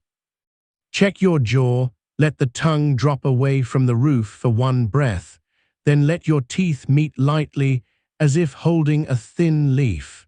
Your field of view widens a fraction when your jaw softens. Let that widening remind you that there's more to the scene than the sentence that stabbed. Now the dialogue dojo. Your brain rehearses fights at 2 a.m. and calls it preparation. The dojo replaces imaginary enemies with structure and practice. You set a 3-minute timer. Minute 1, you speak the other person's strongest case for 30 seconds, then you echo it in one sentence.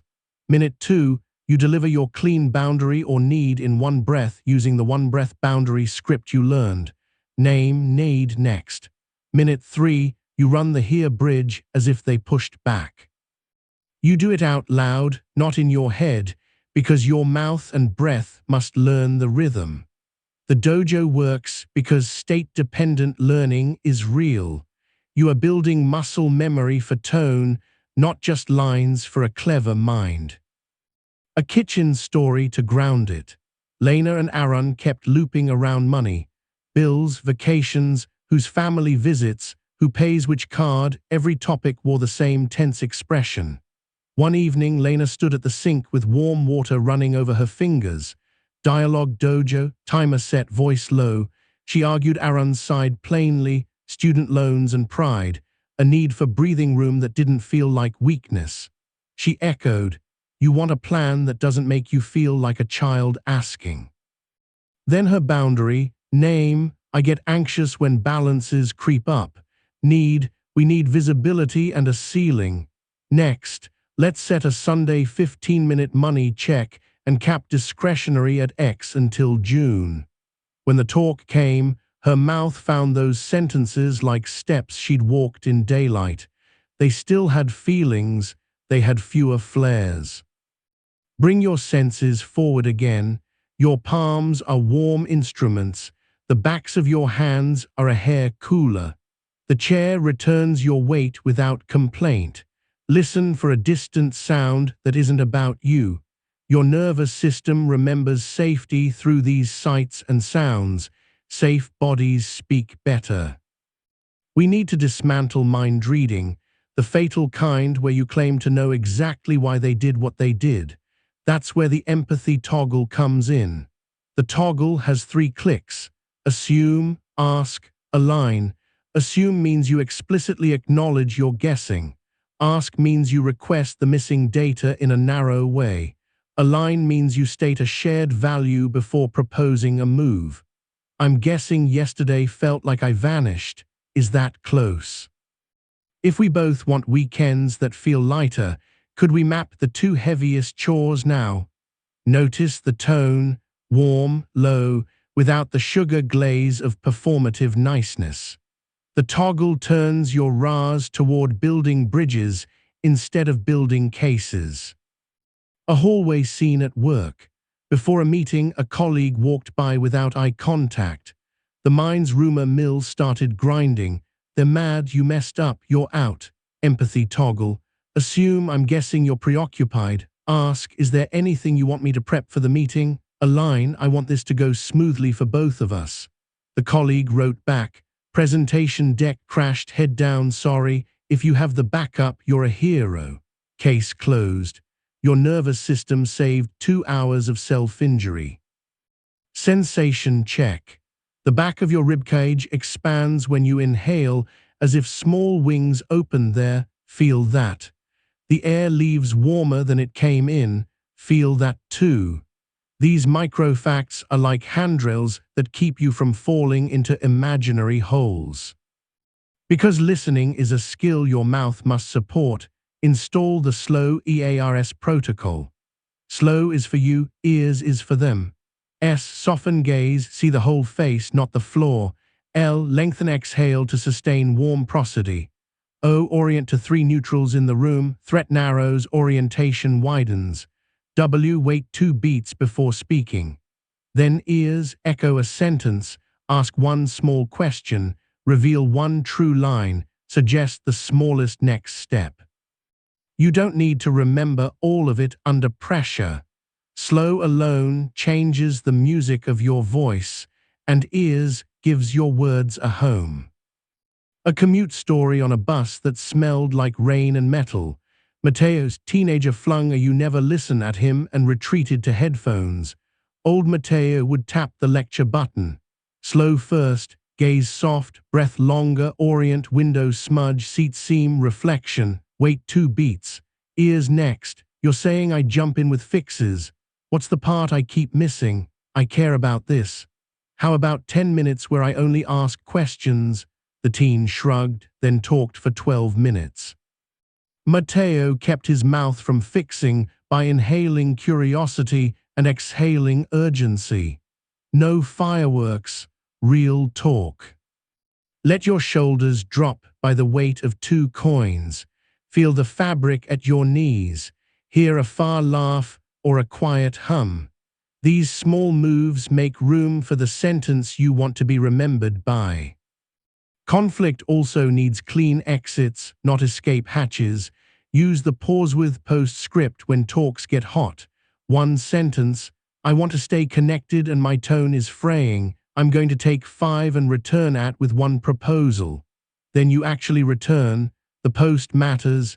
Here is what I heard. Here is what matters to me. Here's a smallest next step. Your nervous system learns that breaks aren't abandonment, they're bridge building. A living room scene at 10:11 p.m., the hour when small slights grow fangs. Priya and Dev argued about a trip, money hiding inside plans. Priya felt her face flush, that slow burn starting at the collarbone, pause with post. I want to stay with you and my tones getting sharp. I'll be back at 10:20 with one idea. She stood by the window, breathed a 446 twice, and whispered her post to rehearse.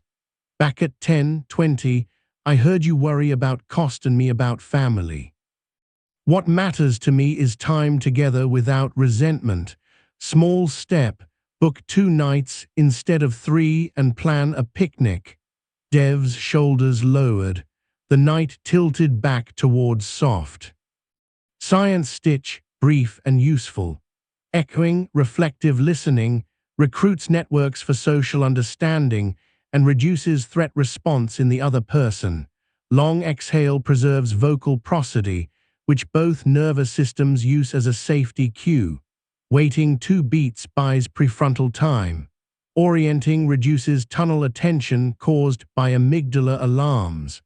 Questions focusing on specifics shift the brain from global judgments to problem-solving networks. Your lines aren't magic, they are biologically literate. When you need to apologize, you'll run the 5-word apology and the repair receipts. The 5-word is not literally 5 words, it's 5 parts kept to 1 breath. Name the miss, admit impact, own cause without story, propose repair, ask if anything else is needed.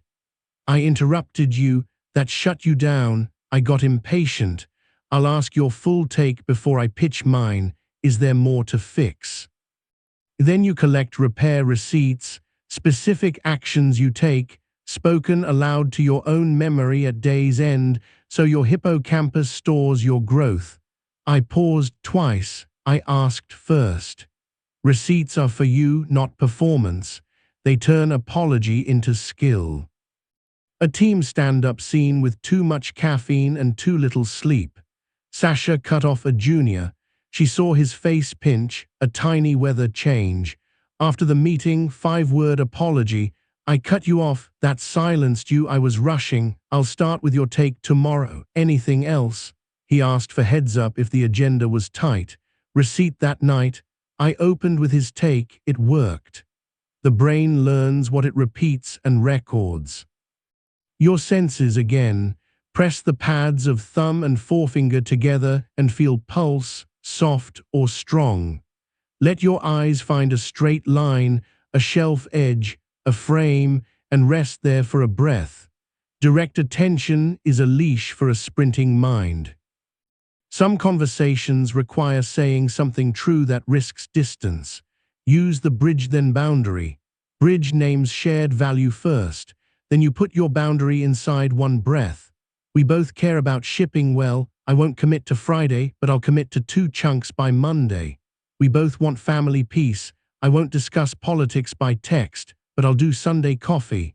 Tone steady, exhale long. Boundaries spoken on long exhale feel less like walls and more like architecture.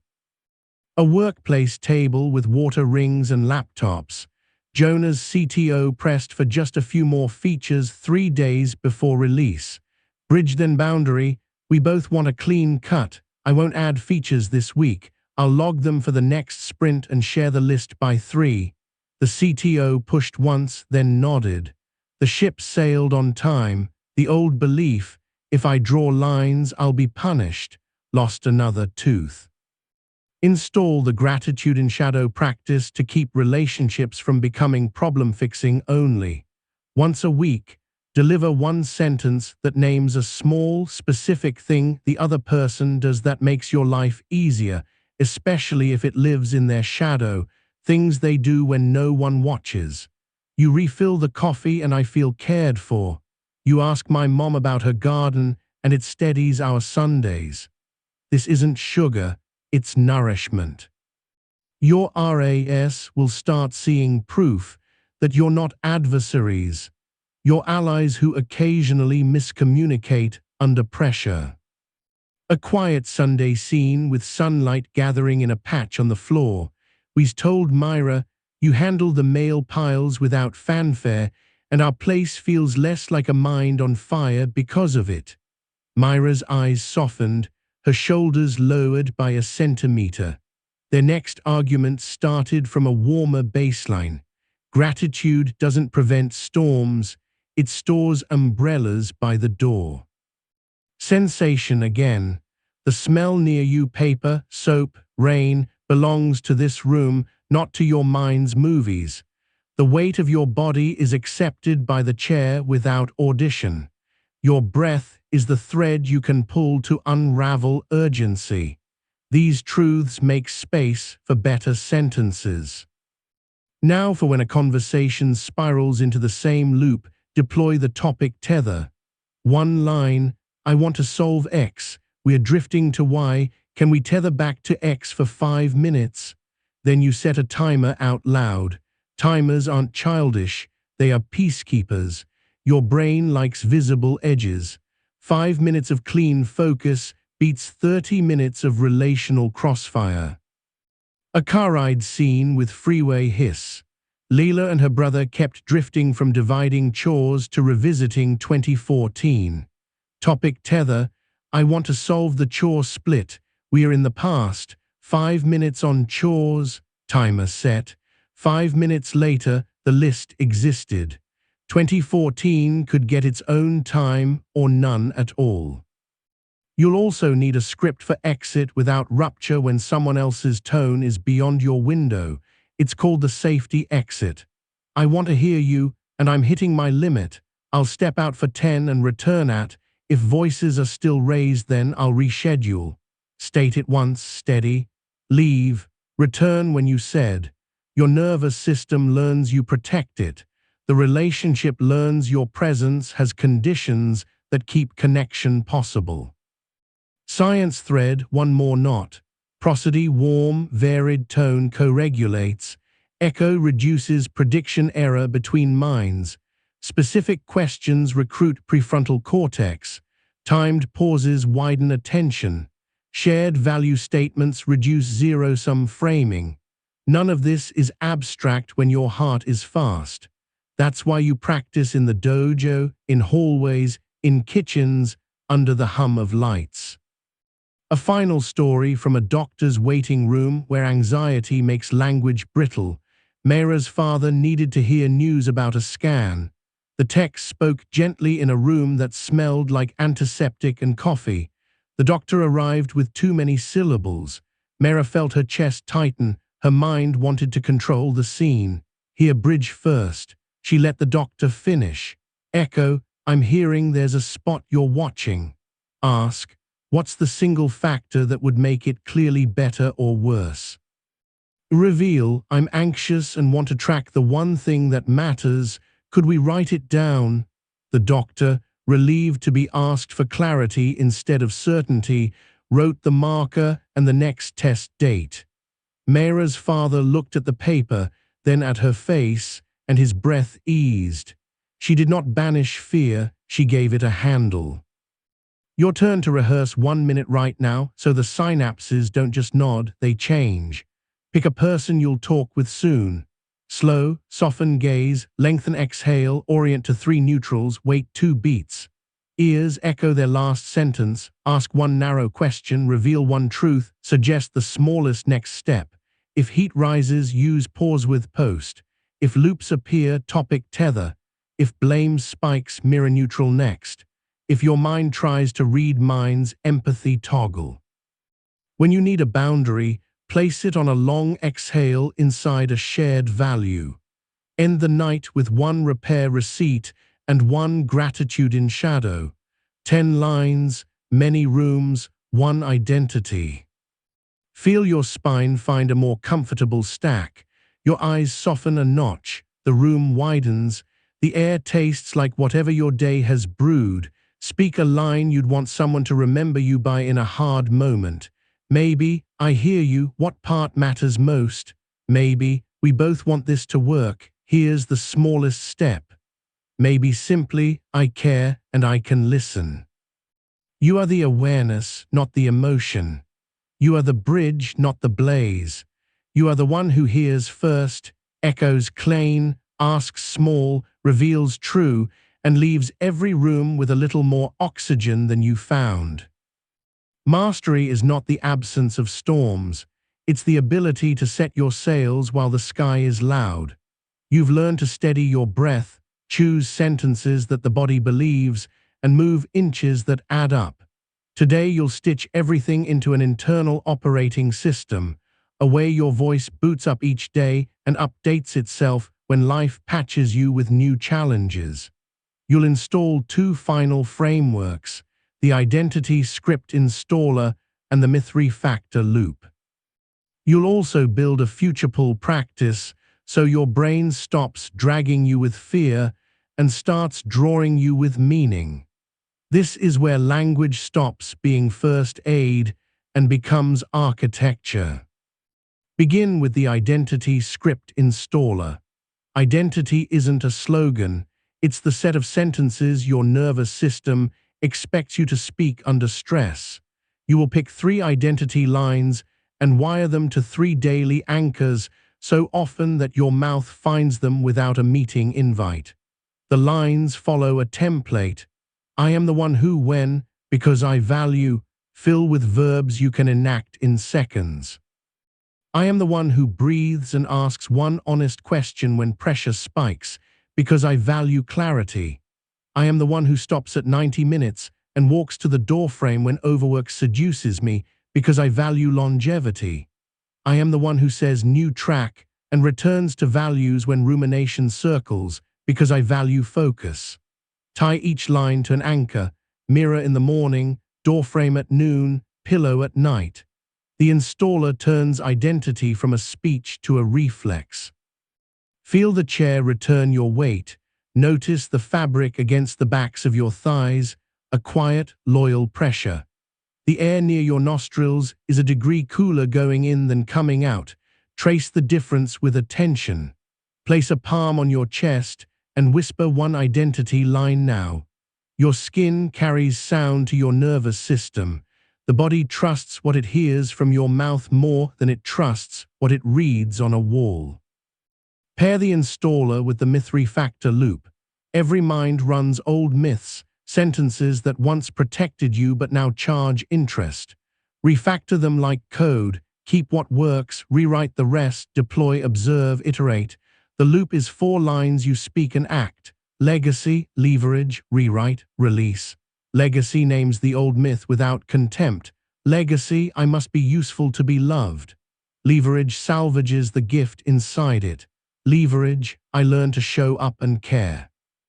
Rewrite installs a precise, modern sentence. Rewrite, I'm loved in rest and presence. Usefulness is a choice, not a debt. Release is a small behavior that proves the rewrite. Release, I will say no to 1 extra request today and stay warm. You ship the new script for 7 days and watch results. Refactors fail forward. You adjust tone, timing, or action and ship again. Myths melt when your life keeps contradicting them with evidence. A studio story gives it edges. Joel grew up praised for productivity and invisible when she slowed. As a designer, she was fast and fried. Her myth sounded noble and corrosive. If I don't add more, I don't matter. Legacy named it. Leverage acknowledged her craft. Rewrite declared, I matter for the way I see and choose, not the volume I produce. Release looked like 1 sentence on client calls. To preserve quality, I'll propose 2 options rather than 5. The first week, her stomach clenched at the silence that followed. Then clients started choosing faster, satisfaction rose, and Joel noticed a soft hum where panic used to be. The refactor stuck because her behavior made it true. Notice your jaw. Let your tongue drop from the roof of your mouth and hover like a small hammock for 1 breath. Then let your teeth meet lightly as if holding a thin leaf. The moment your jaw softens, your field of view widens, possibility sneaks in with oxygen. Whisper, legacy, leverage, rewrite, release, and feel the cadence land in your chest. Now the future pull practice. Fear shoves from behind, meaning pulls from ahead. The practice creates a relationship with a future you that your nervous system can feel. Close your eyes for one long exhale and picture yourself 90 days from now in a room you recognize, a desk, a window, a kitchen table. Future, you writes a single sentence to you on a small card. The sentence begins with keep or quit or double. Keep your one-breath boundary. Quit the midnight email checks. Double the morning window ritual. Then future signs with a value word, craft, love, steadiness, courage, and places the card in your hand. You open your eyes and speak the sentence aloud, then you perform one micro-act that honors it before the hour ends. Meaning isn't abstract, it's a line you obey today. A kitchen table at 6:12 a.m., the wood cool under the forearms, the light a pale square on the floor. Aaron had been running on fumes and proving it with heroic nights. Futurepul gave him a card, quit saving the day at midnight, double the daylight plan. He spoke it, then moved his phone to the hallway, brewed tea, and wrote 3 boxes on paper, move, connect, restore, before opening anything. That afternoon, when a crisis invitation arrived, he ran decision triage with the future's signature visible and chose the lane that fit. The day felt less like a sprint and more like a river. Your senses are lanterns.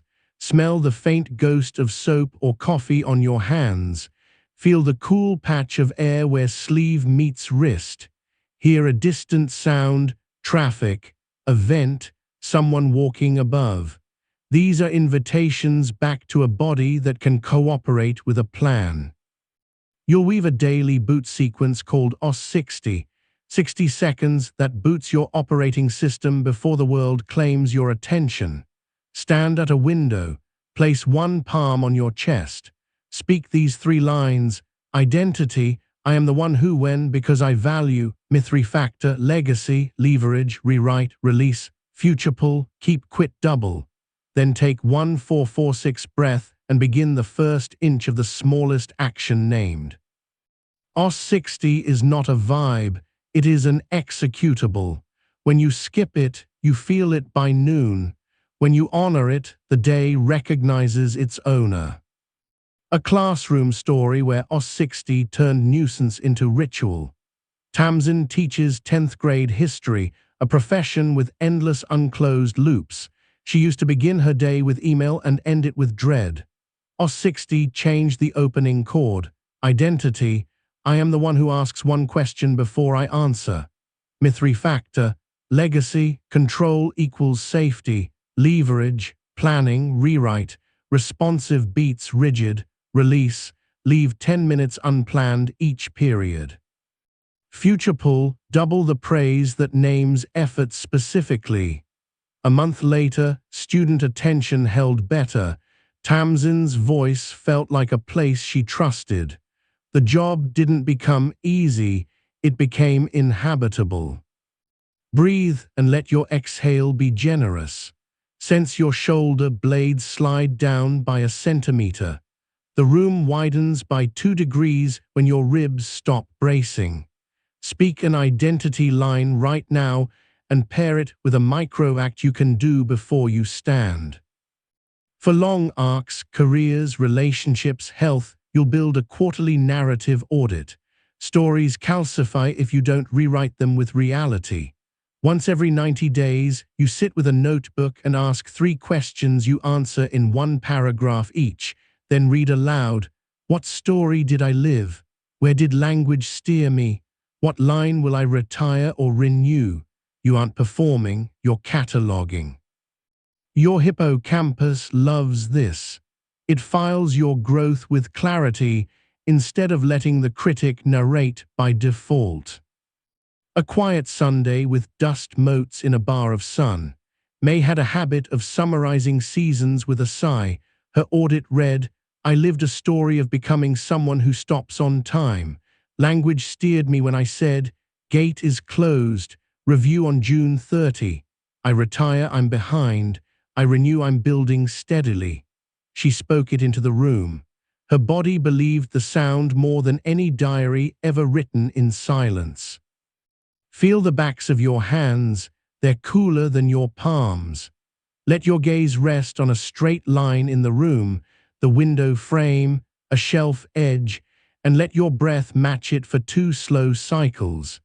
These small obediences prepare your mouth to carry bigger truths. To close gaps between who you say you are and what your hands do when nobody's watching, you'll use the shadow alignment. It's a nightly whisper over a sink or at a doorframe. When no one watched, you answer with one line that honors or adjusts. I returned the cart. I doom scrolled. I texted a kind line. Then ask, what identity does that rehearse? If it fits, you say keep. If it doesn't, refactor, and you pick a release act for tomorrow. The shadow shrinks when you light it with a sentence and a plan. A parking lot with wind that tasted like dust. Ben noticed himself leaving a grocery cart cocked against a curb. Shadow alignment caught him. When no one watched, I left the cart. Identity rehearsed. The hurried one. He walked it back, said, refactor, leave places better. And the next morning his installer line became, I am the one who leaves small order behind me. It felt corny until it felt like him. Science, succinct and pragmatic. Identity lines paired with action create state-dependent learning. Your body encodes who I am as what I do under this cue, which is the only identity that survives stress. Refactoring myths with specific replacement behavior exploits prediction error to update limbic priors. When the feared punishment doesn't arrive, neurons adjust. Future pull turns abstract meaning into motor imagery, which recruits networks that make acting easier when the moment arrives. OS 60 and audits reduce ambiguity and cut cognitive load. Your prefrontal cortex loves clarity more than caffeine. Shadow alignment links interoception with moral memory, decreasing the dissonance that drains energy. Bring a relationship into this architecture. 2 friends, Santi and Noor, had grown apart beneath polite texts. Both missed the old ease, neither wanted to risk saying so. Noor ran OS 60 with a connection lens. Identity, I am the one who speaks one true line when I want closeness. Myth-Refactor, legacy, naming needs equals being needy. Leverage, sensitivity, rewrite, needs voiced are bridges, release, one honest text without conditions. Future pull, double the invitations that are small and specific.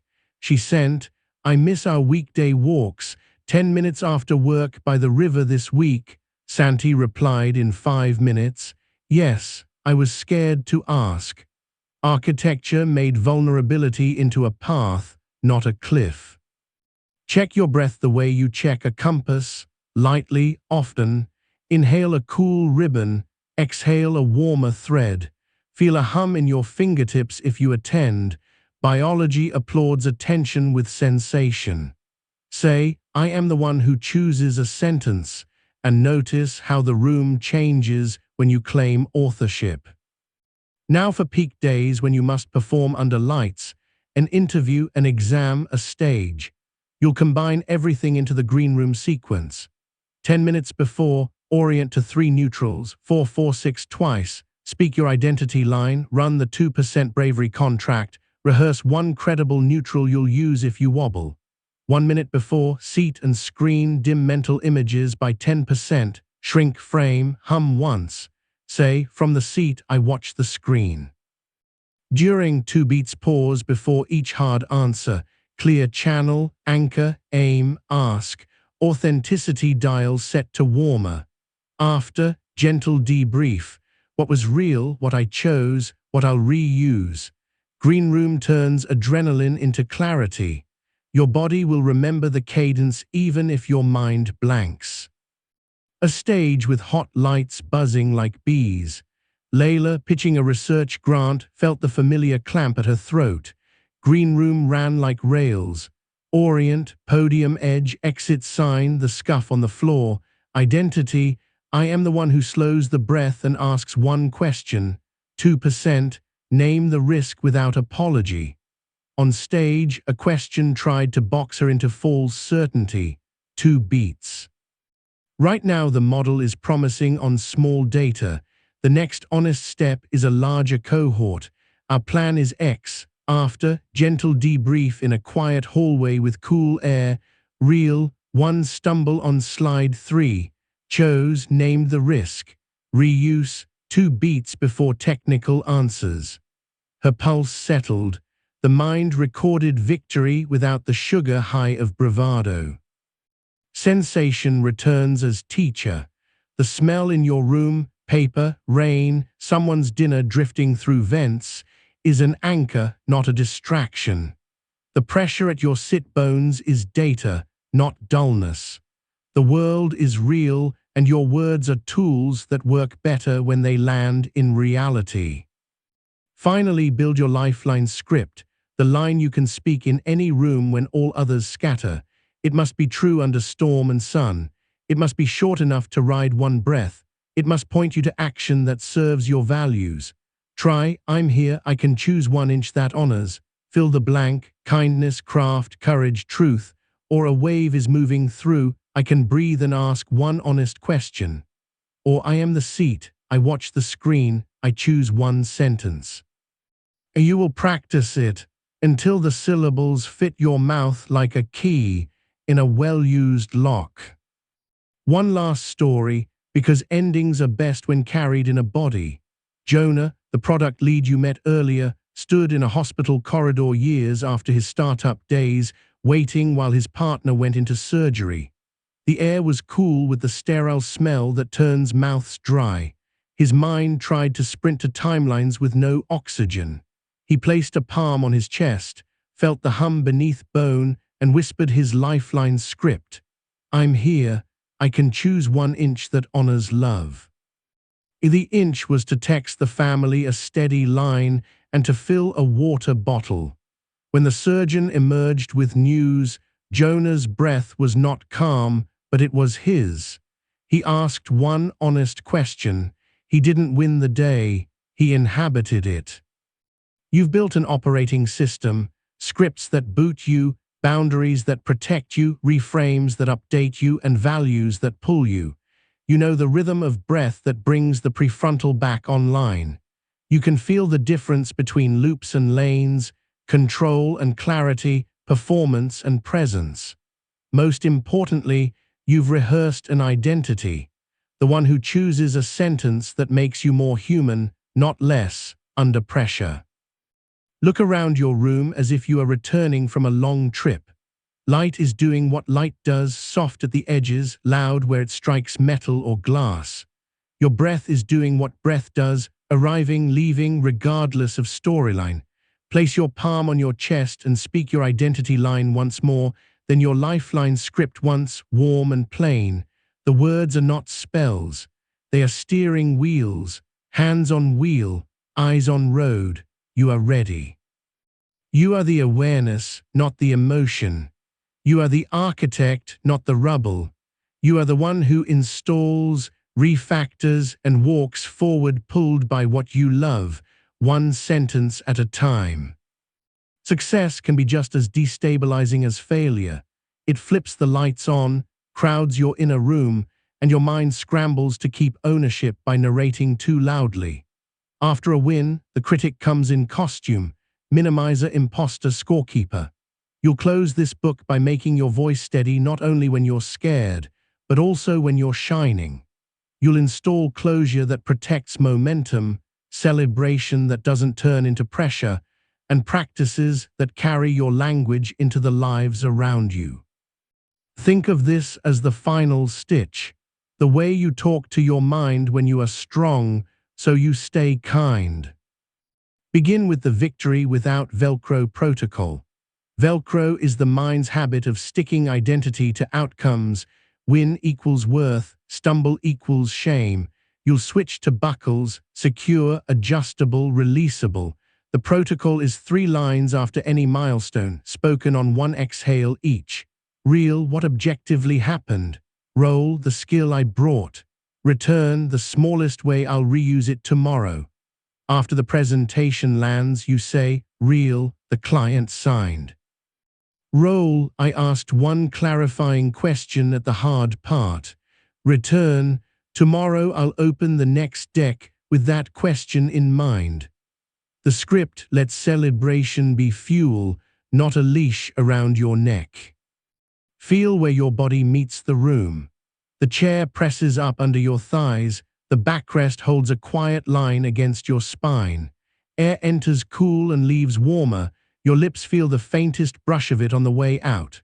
Whisper, "Real, roll, return," so your mouth remembers the cadence, then name one small success from this week and the inch you'll repeat. Your breath lengthens to carry the words. Your system records safety with success, not threat. Pair that with the signal-to-self ratio check. When your signal, the work, the conversation, the craft is clear, self-consciousness can stay small. When self swells, signal blurs. The check is a sentence you use before and after high-stakes moments. Before, signal at 80, self at 20. After, signal stayed at, self rose to reset now. If self hogs the channel afterward, you run stop talk and the 2 beats pause, then ask one live question that returns you to signal. Which 2 lines landed? Where did listeners lean forward? You're not erasing self. You're balancing channels so your voice serves something bigger than performance. A story in a studio with lights hot enough to make the air feel thick. MYA recorded the final take for a short film. The old script, "Don't mess up, or it proves you're a fluke," hovered like static. She placed a hand on a metal stand, felt the cold and ran the ratio. Signal 80, self 20.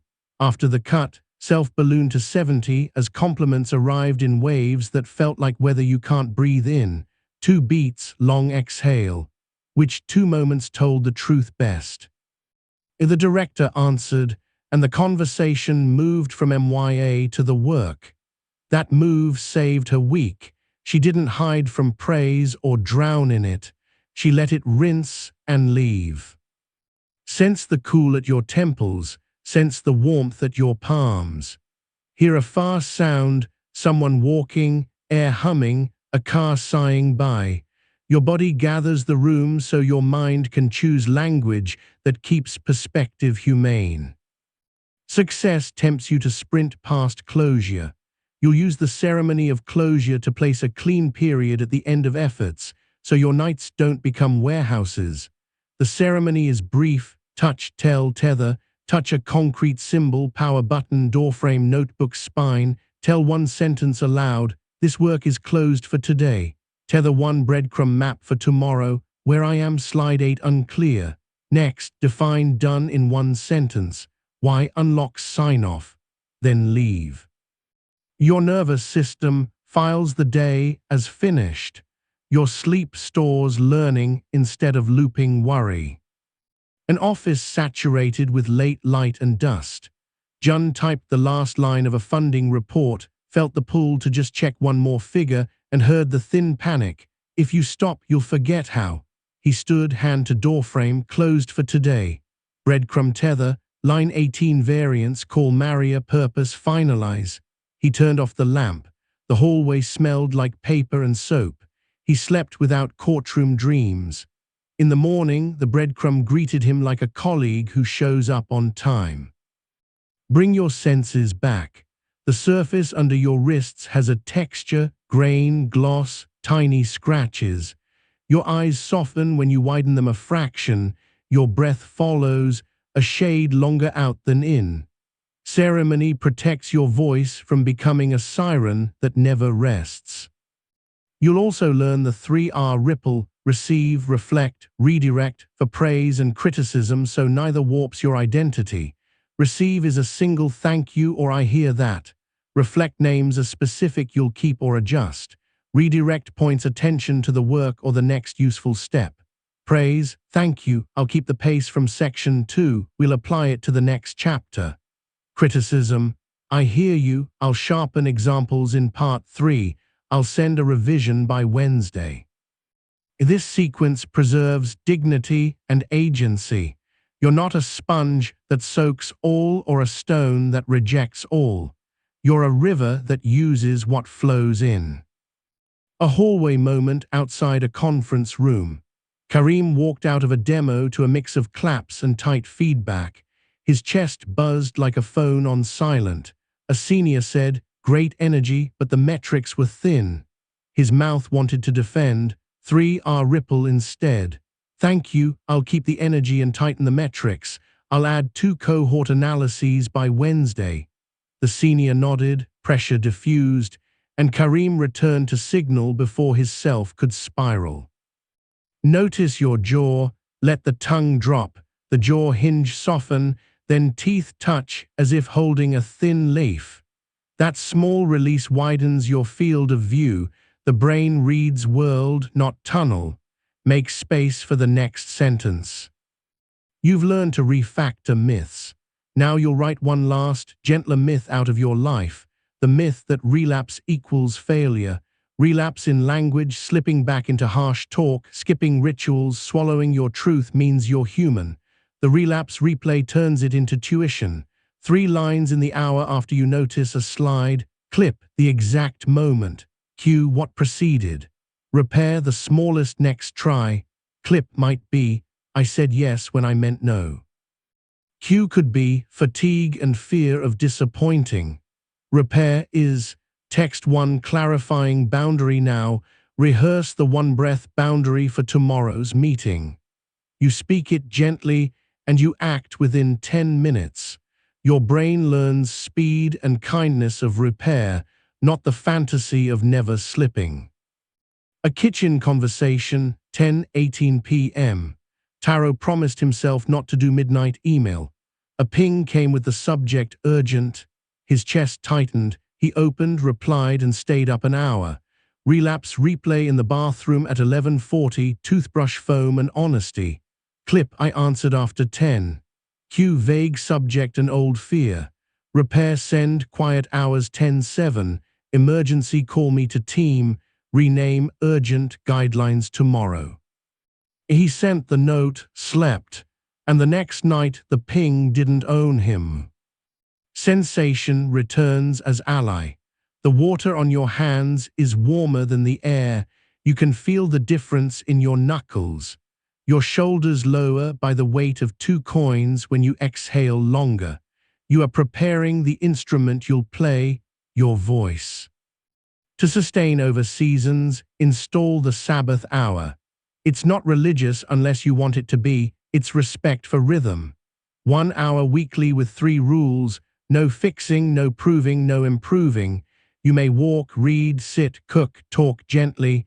You will still think, that's fine, but you don't give your nervous system a job. At the start, speak 1 sentence. This hour restores the one who chooses a sentence. At the end, speak 1 line of gratitude without glitter. The quiet by the window, the way light warmed the table. You're tuning your instrument, not auditioning. A Sunday apartment with slow light. Ria, the 9th grade teacher with lightning weather classes, chose 4:05 p.m. for her Sabbath hour. She set a cup on the windowsill, breathed 446 once, and said, "This hour restores the one who chooses a sentence." She read a dog-eared novel. At 5:00, grateful for the sun on the page. Monday arrived less like a cliff and more like a hill with a path. Scan your own room. 3 straight lines, frame, desk edge, shelf. Let your eyes follow 1. The lines anchor you. The hour comes with or without you. Choose it on purpose. You've trained your inner voice. Now consider how to teach this language to others without preaching. Use the invitation script. It has 4 parts in 1 warm breath. I use a line that helps. Name it, say when, and offer it. I use right now my chest is tight and I can ask 1 question before tough calls. Want to try one together? If they decline, you stay kind. If they accept, you practice a single minute without fixing their life. Teaching installs the language deeper in you. Generosity is glue. A team ritual bloomed this way. Cora, the one who tried 2% bravery at work, ended a stand-up by saying, "A line that helped yesterday was signal 80, self 20. Anyone want to name theirs today?" 2 people did. The room warmed. Over weeks, a wall of sentences appeared, not as slogans but as handles. New track, loop or lane, ask the missing assumption. Culture changed in lowercase, 1 breath at a time. Feel your breath move like tide. Notice the space behind your heart expand a millimeter on the inhale. Hear a quiet in the room that doesn't require you. Teaching other nervous systems is easiest when yours is soft. We'll close with the sanctuary room, an image you can step into anywhere. It's not a meditation, it's an architectural metaphor for your mind. The room has 4 walls named after the pillars you've built: breath, language, values, action. When chaos swells, you step into the room and touch a wall with 1 sentence. Breath, 4 in, hold, 6 out. Language, credible, neutral, right now and I can. Values, I practice with 1 inch. Action, smallest, wise next. The ceiling is awareness. The floor is the body. There's a window, future pull, and a door, close the gate. You can enter in 3 seconds with the line, "I'm in the room," and you leave with, "I return to life." The mind loves rooms more than clouds. Rooms have handles. A hospital elevator with soft beeps and clean metal. A woman, face washed pale by light, clutched a paper with a diagnosis she was still learning to pronounce. You step into the sanctuary, breath wall first, language wall next. A wave is moving through. I can ask 1 honest question. Values, I practice love with 1 inch. Action, text the person who steadies you. Drink water, write the question you'll ask. Window, future pull, keep asking plainly. Door, gate is closed on spiraling until after we talk. You step out, the elevator opens. You didn't become fearless, you found a room that lets you move. Return to your senses 1 more time, because this is where words live. The smell near you, paper, soap, rain, belongs to this moment. The fabric on your knee has a weave, your fingers could map it. The air on your upper lip is cooler as you inhale and warmer as you exhale. You don't need to be a monk to notice this. You need to be someone who chooses a sentence that points attention to what's true enough to be kind. Let's integrate in 1 life-sized scene: a morning, a snag, a repair, a success, a closure. You wake with a pulse of dread that hits like a shadow with edges you can't see. OS 60 at the window. Identity. I breathe and ask 1 honest question when pressure spikes because I value clarity. Myth-Refactor. Legacy, productivity proves love. Leverage, care, rewrite. Presence proves love. Release, stop at 90 minutes and text 1 warm line. Future pull, double the pauses before answers. You sit. The first email carries a vague, "We need to talk." Stop talk. Orient, window frame, mug, morning light. Proceed, ask for the single concern. Your chest loosens a notch. At noon, a meeting drifts. Topic, tether, I want to solve X, 5 minutes. By 3, the demo stutters. R3, reset, breath, refuel, stabilize. Return, post, isolating, ETA 10. At 5, praise and critique arrive together. 3, R ripple. At 6, close the gate, breadcrumb, tether. Sabbath hour, Wednesday, not Sunday this week, restores the one who chooses a sentence. Before sleep, gentle debrief, real, chose, reuse, shadow alignment. When no one watched, I put the cart back. You breathe, not like a guru, like a human who learned to speak to their nervous system as an ally. We should say the quiet truth. You will forget, you will rush, you will say something sharp and wish for rewind. You will also catch yourself mid-sentence and steer. You'll apologize in 5 words and gather proof all day long that you are not your first thought, you are your next sentence. That's the arc you've built here, from being dragged by narration to directing it, from being storm to being sky, from loops to lanes, from control to clarity, from emergency to ceremony. Place a hand on your chest, Feel the tide under bone. Say your lifeline script out loud, the one you chose. I'm here, I can choose 1 inch that honors. Say your identity line once.